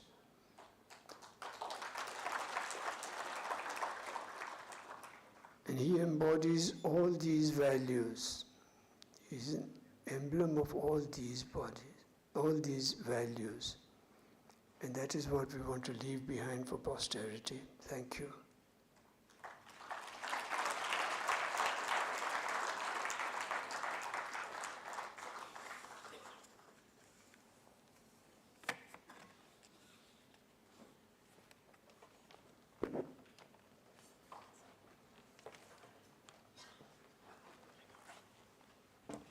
Thank you for your attention. Thank you very much.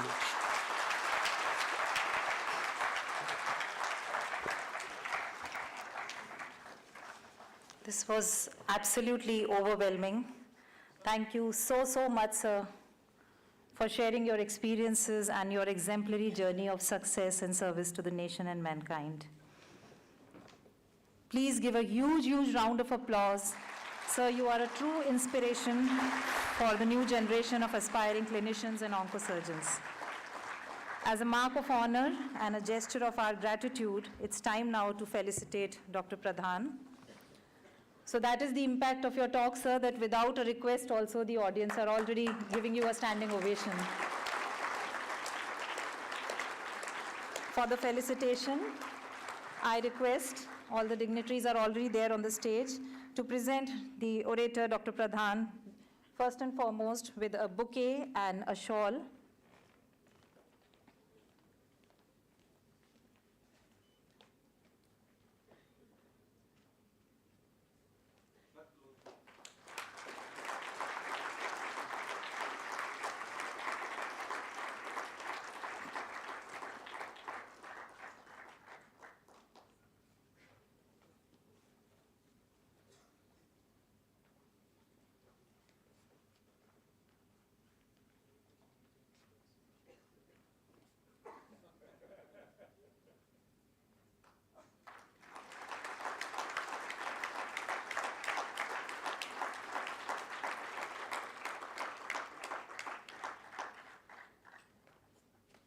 So the Vice Chancellor of our university is presenting the citation scroll to Dr. Pradhan.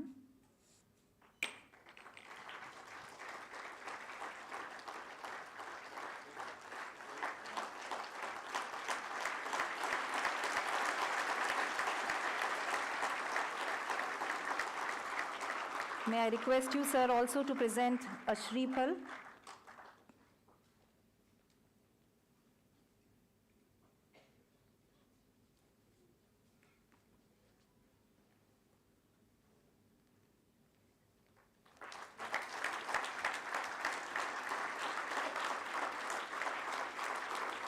And the oration plaque.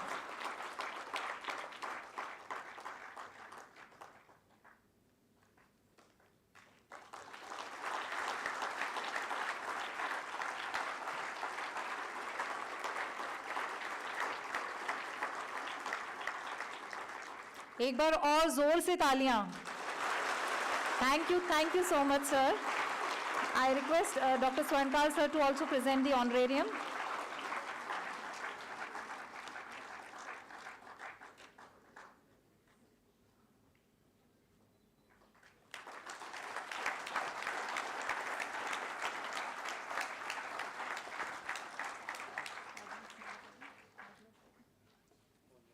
So I request all the dignitaries to take their seats on the dais, but I would request if Dr. Pradhan would like to say something, a few words. Kindly be seated, kindly be seated.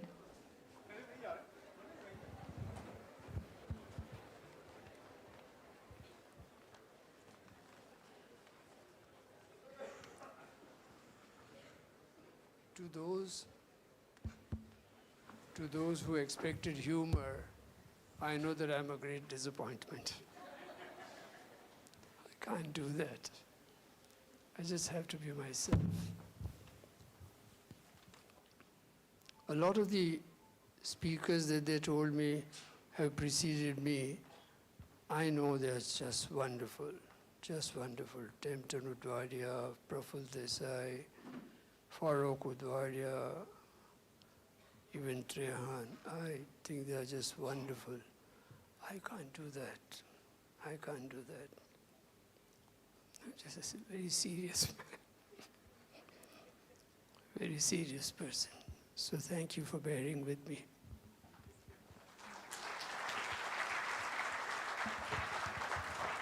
Thank you, sir, and I'm sure all will agree that your humility and simplicity is so heart-touching.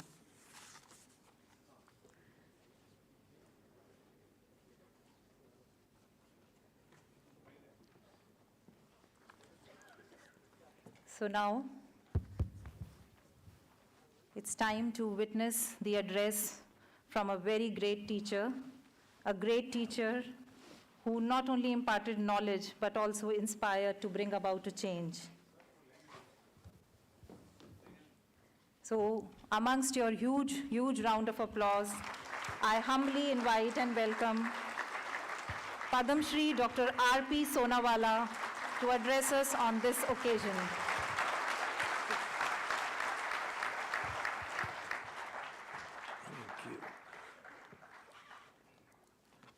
At home, I walk without a stick. So I decided that this is my home and I will walk without a stick.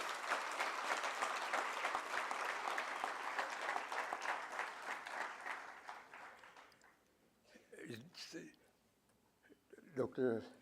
Pradhan, thank you for the kind words and the guidance that you have given to the institution and sparing your time, and Nadia ji coming all the way to give this, accompany your husband and give us this time to spend with you people and the words of wisdom.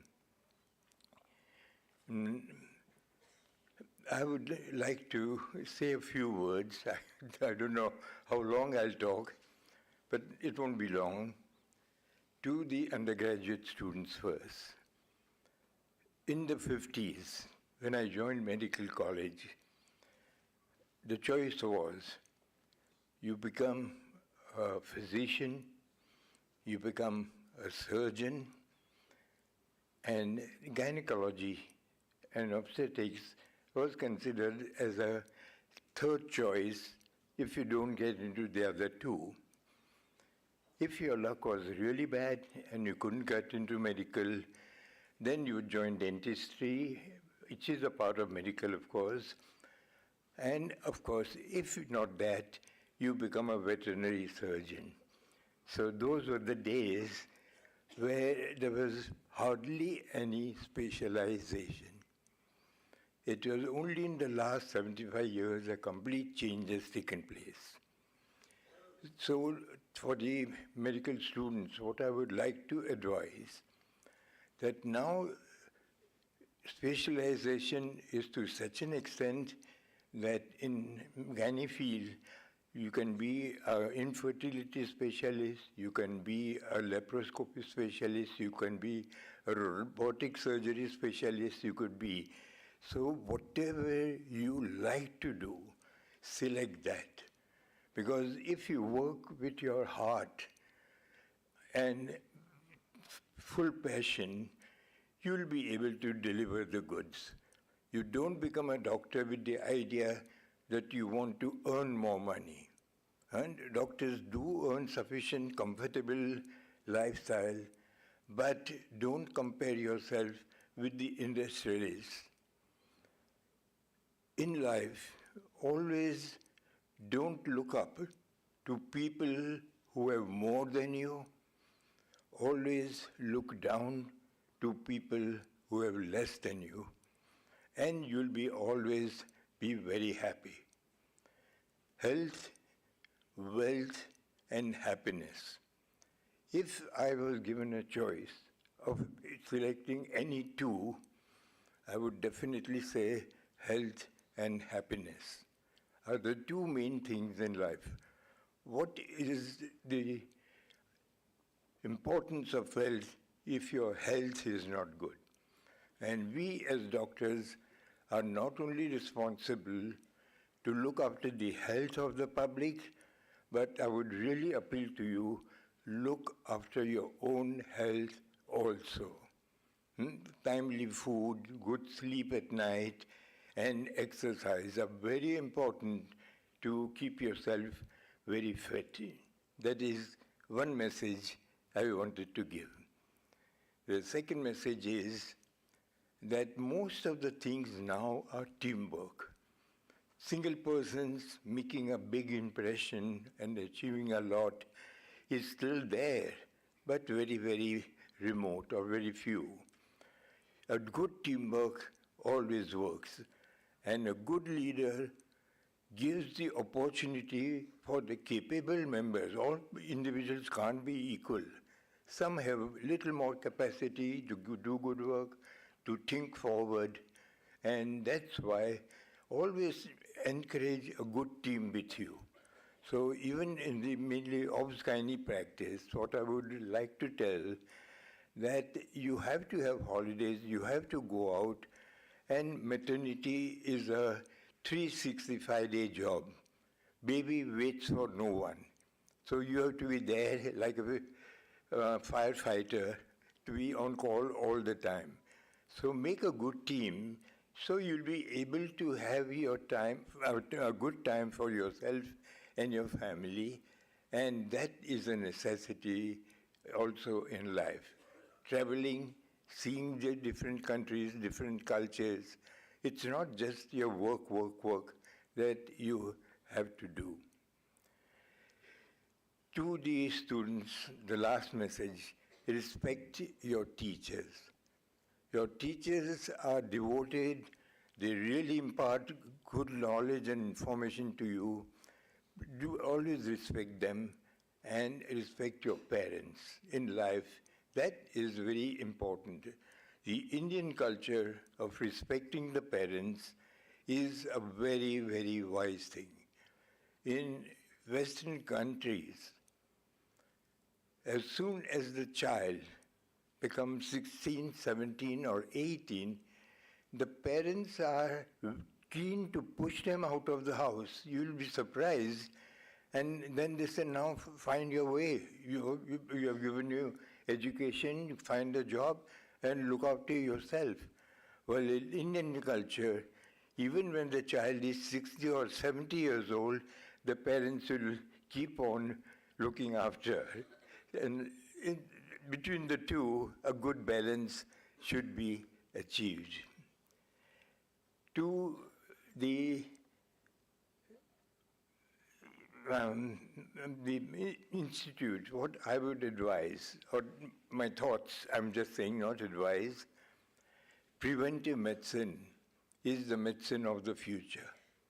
Immunization and genetics is the medicine of the future.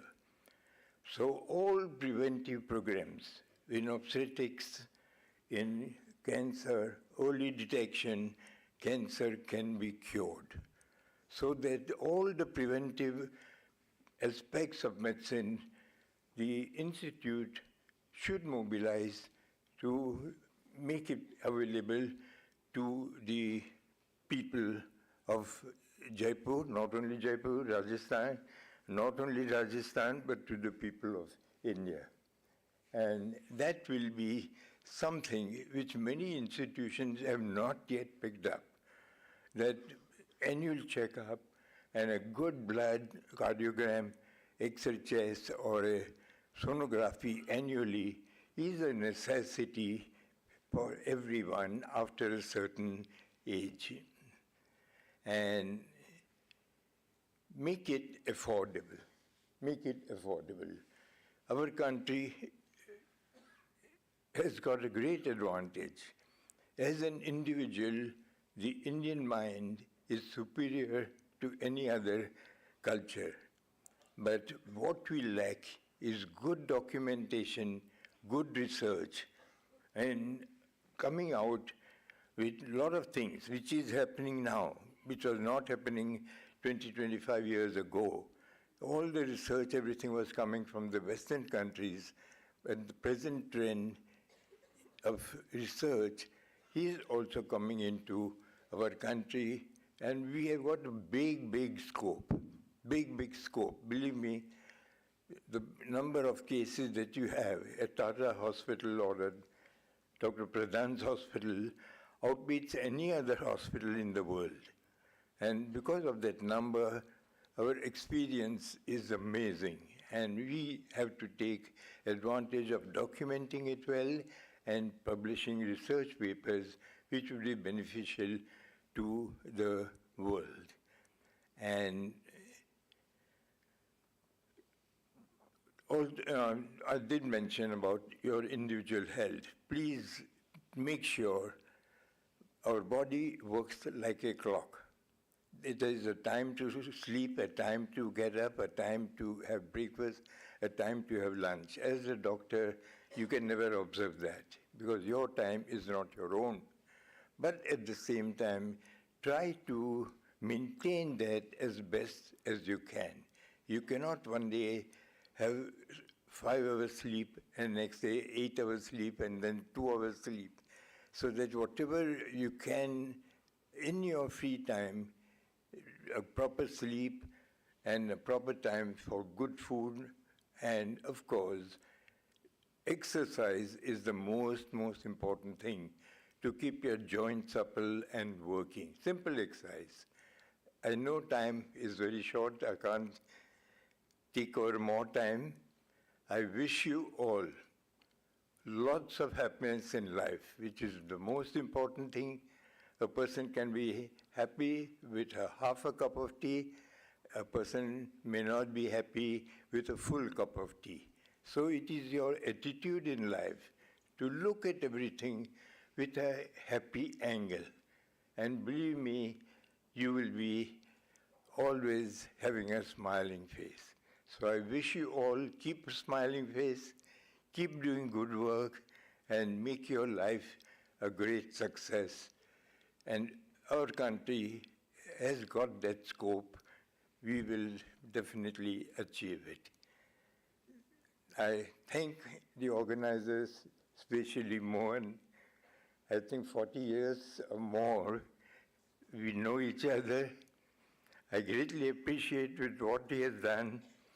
I was always negative whenever he came with a project. I said, Mohan, will we be able to do it?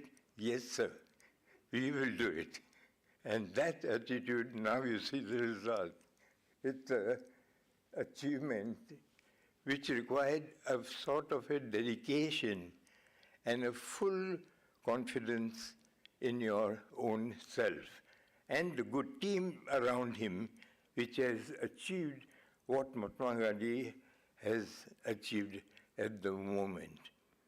Being a gynecologist, I would like to tell the women folk. The women folk so far had been always considered as a secondary to the men folk. You should be proud of yourself. You should be very aggressive in whatever you are achieving. And as time goes, there are more and more women coming up, leading big institutions, big, say, organizations, in a way better than whatever the men folk have done. So the women folk have to be proud of themselves and achieve more than what the men folk so far claim that they have achieved. Thank you for the patient listening.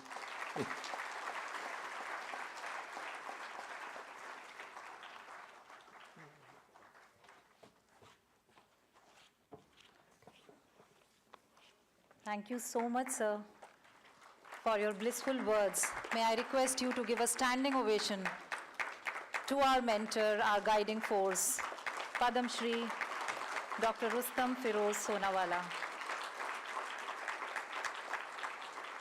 Thank you, sir, for blessing us. Kindly take your seats. And with the permission of the chair here, may I just recite these lines for Dr. Soonawala, just to express the emotions that the Mahatma Gandhi University family has for you, sir. इस बस्ती से अलग, ज़माने से जुदा कह दें, अजब कहें, अजीम कहें, अलहदा कह दें, आपकी रहनुमाई के किस्से इतने मकबूल है, हमारा बस चले तो हम आपको खुदा कह दें. With these emotions, I would like to invite our Honorable Emeritus Chairperson and the proud student of Dr. R.P. Soonawala, Dr. M.L. Swankar, to address us on this occasion.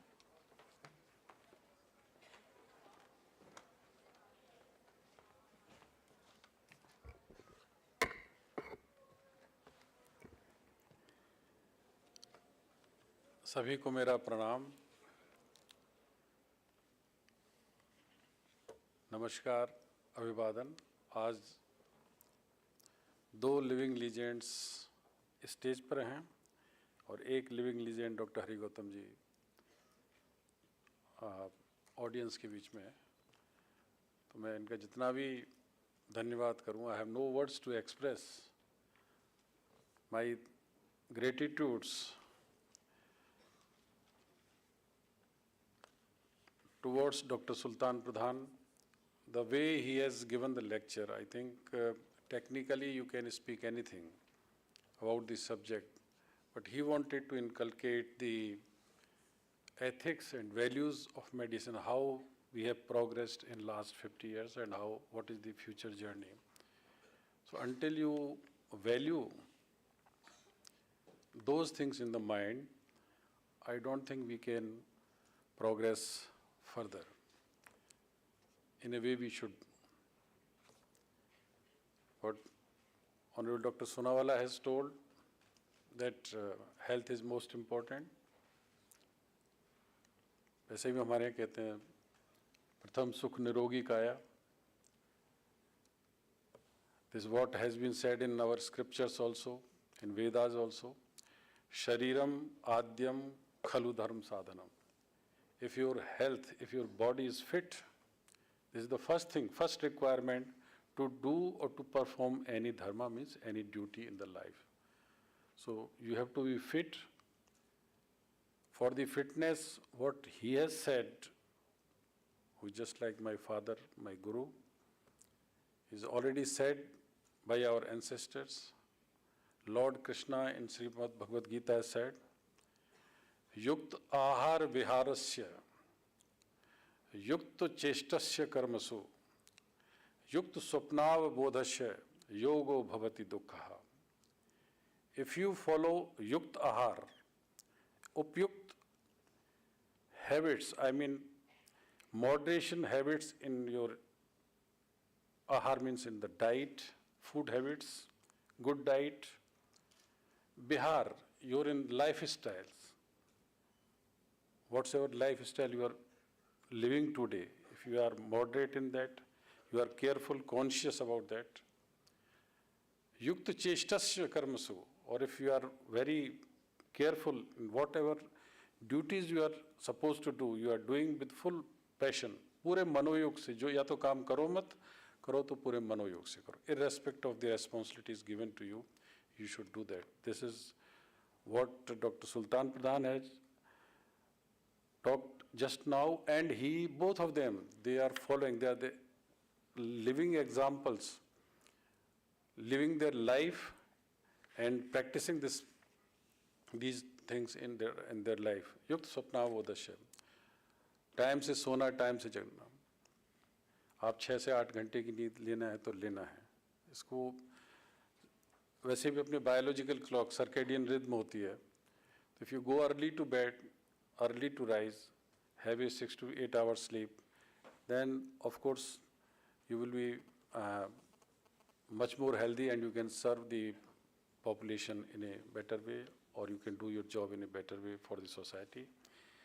And sir, this is the philosophy which you have taught me, and I have tried to give it to my children also, my family, and in our institution also. As you see yourself, sir, the name is after Mahatma Gandhi, so the goal is that our technology, our medical education, our medical treatment should reach to each and every person, the last in the row. We should be able to provide them help as best as possible. We are following almost all schemes of the state government and central government, and more than 70% of the patients are from the cashless scheme by the state government or by the government of India. And this will be the principle, and I am really proud of the faculty, very outstanding faculty, and they are devoting their time to the patient's care, time to to educating the children, to educating the postgraduates, undergraduates, and super specialists. And these things has to be remembered in the life when you go out of this institution, whether you are in a private practice or in the public service. Always follow these principles that first do no harm, and how you can benefit more and more people, how you can benefit and educate more and more your younger students, those who are coming to get training at your institution.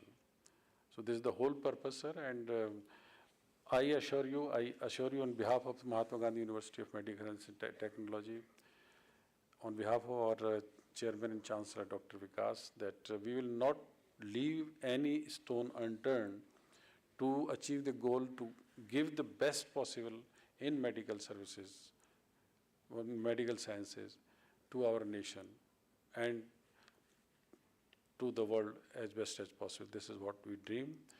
And I'm proud of the Department of Oncology. They are doing wonderful in the 4-5 years.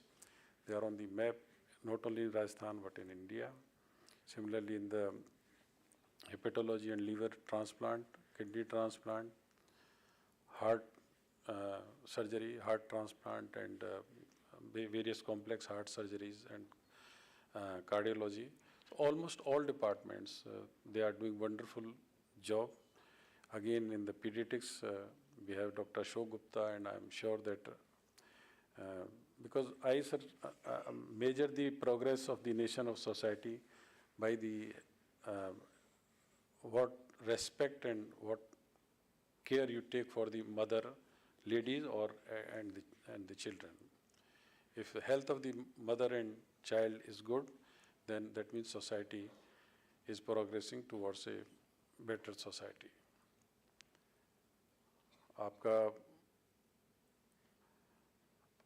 आपकी जो बहन है, बेटियां हैं, आपकी जो colleagues हैं, they should feel proud what Dr. Soonawala has said, that they should be on the front,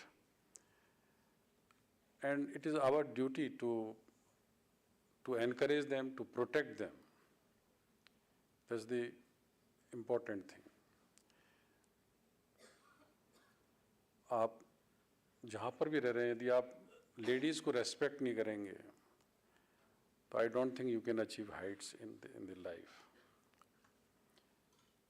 आप हमेशा जो आपके साथ काम कर रहे हैं, यदि छोटी हैं तो उसको बेटी या छोटी बहन की तरह माने, बराबर वाली हैं तो एक अच्छे फ्रेंड की तरह या अपनी सिस्टर की तरह माने, और बड़ी हैं तो अपनी मदर या बड़ी बहन की तरह माने. तो ये एक सबसे इम्पोर्टेंट चीज़ है, जो अगर आपका करेक्टर बिल्डिंग नहीं है तो सारी चीज़ें हैं.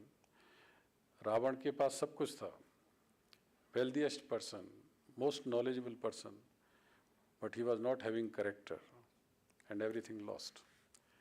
So one deficiency in your character can finish your life altogether. आपकी 5 इंद्रियां हैं, एक इंद्रियों की एक विषय ने भी आपको भटका दिया, life khatam total.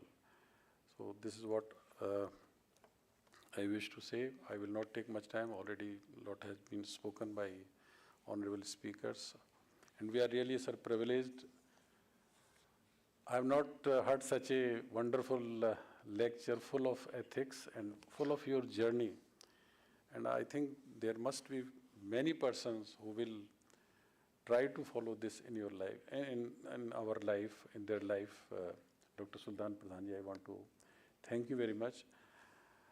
The serious concern you have shown towards the ethics, towards the values, towards the empathy for the people, in the people, these are the important things which has to be taken in our daily day-to-day practice. With these words, and I'm really blessed.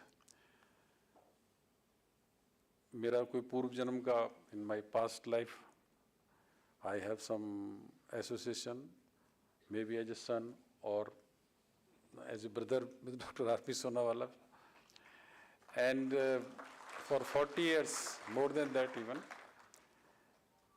he came for the inauguration of Jaipur Fertility Center, first IVF center of this country.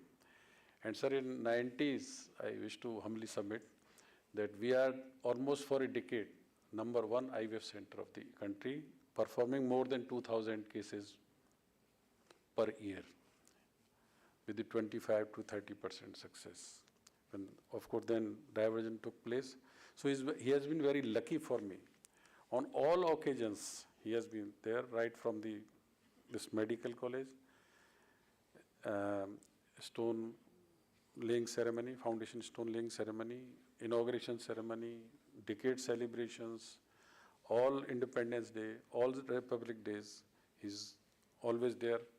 Now, we are blessed that he has completed his 95 years of life on 4th December. And we pray to Almighty God that he should continue to bless us for decades to come. So this is what we want, so that we are not deviating from whatsoever you have taught to us. So with these words, I thank you. I thank Mrs. Nadia Pradhan, Dr. Soonawala family, Dr. Phiroze Soonawala, Mrs. Roshni Soonawala, his daughter, Mrs. Kamal Tata, Neval Tata, and all guests who have come here.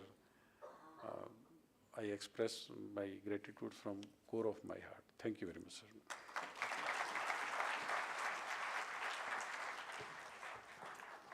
Thank you, sir. It's time now to conclude this academic feast. I now request the Principal and Controller, Mahatma Gandhi Medical College and Hospital, Dr. N.D. Soni, to deliver the vote of thanks.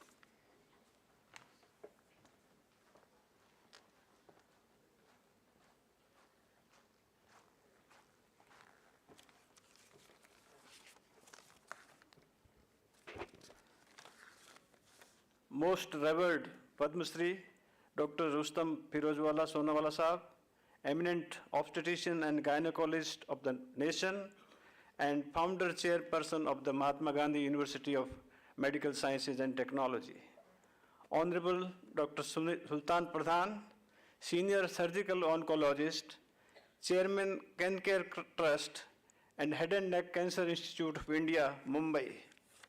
Respected Professor Dr. M.L. Swarnkar, Emeritus Chairperson, respected Mrs. Meenaji Swarnkar, Vice Chairperson, India Education Trust, Honorable Dr. Vikas Chandra Swarnkar, Chairman cum Chancellor, MGU-MST, respected Dr. Achal Gulati, Vice Chancellor, Mahatma Gandhi University, Professor Dr. V.K. Kapoor, Pro-VC, Mahatma Gandhi University, respected Sri R.R. Soniji, Managing Trustee, India Education Trust, and Chief Finance and Accounts Officer, Dr. Shobhit Swarnkar, Director, Hospital Administration, Honorable Dr. Hari Gautam Sir, former and founder Vice Chancellor, Professor Dr. Sudhir Sachadev, Chief Advisor to the Chairperson and former Vice Chancellor, Mahatma Gandhi University, Dr. A.K. Sharma, Registrar MGU-MST,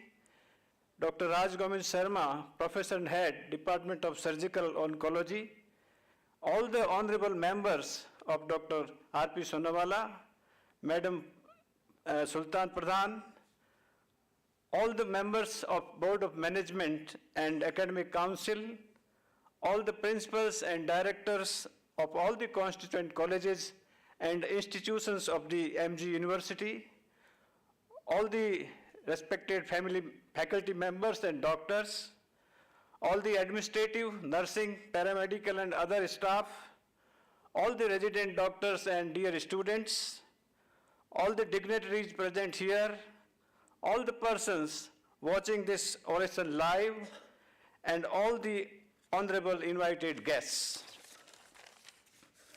I express my sincere thanks and gratitude to all of you for joining this wonderful oration. I especially thank from the core of my heart on behalf of all the members of all Mahatma Gandhi University of Medical Sciences and Technology to the family and Dr. R.P. Soonawala and Dr. Sultan Pradhan sir for sparing their valuable time on our request and out of their busy schedule and have blessed all of us. We all are really indebted to you, sir. Finally, I also want to thank you, all the persons who have directly or indirectly contributed to make this event a successful event. Thank you very, very much. Thanks.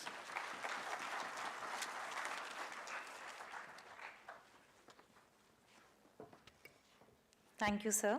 With this, we come to the end of today's program. But before we disperse, kindly rise for the national anthem.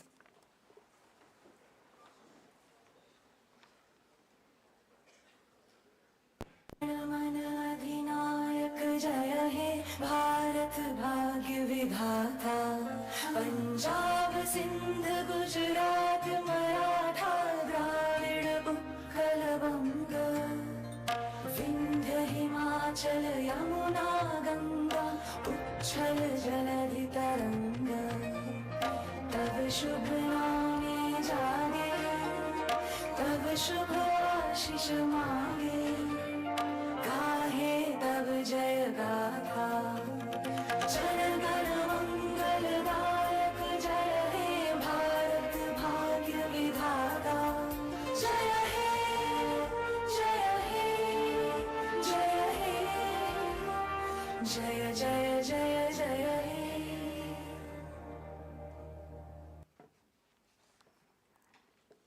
All guests, faculty members, and senior administrative officials are invited for high tea at the Grand Cafe, RK Block, University Block. Thank you.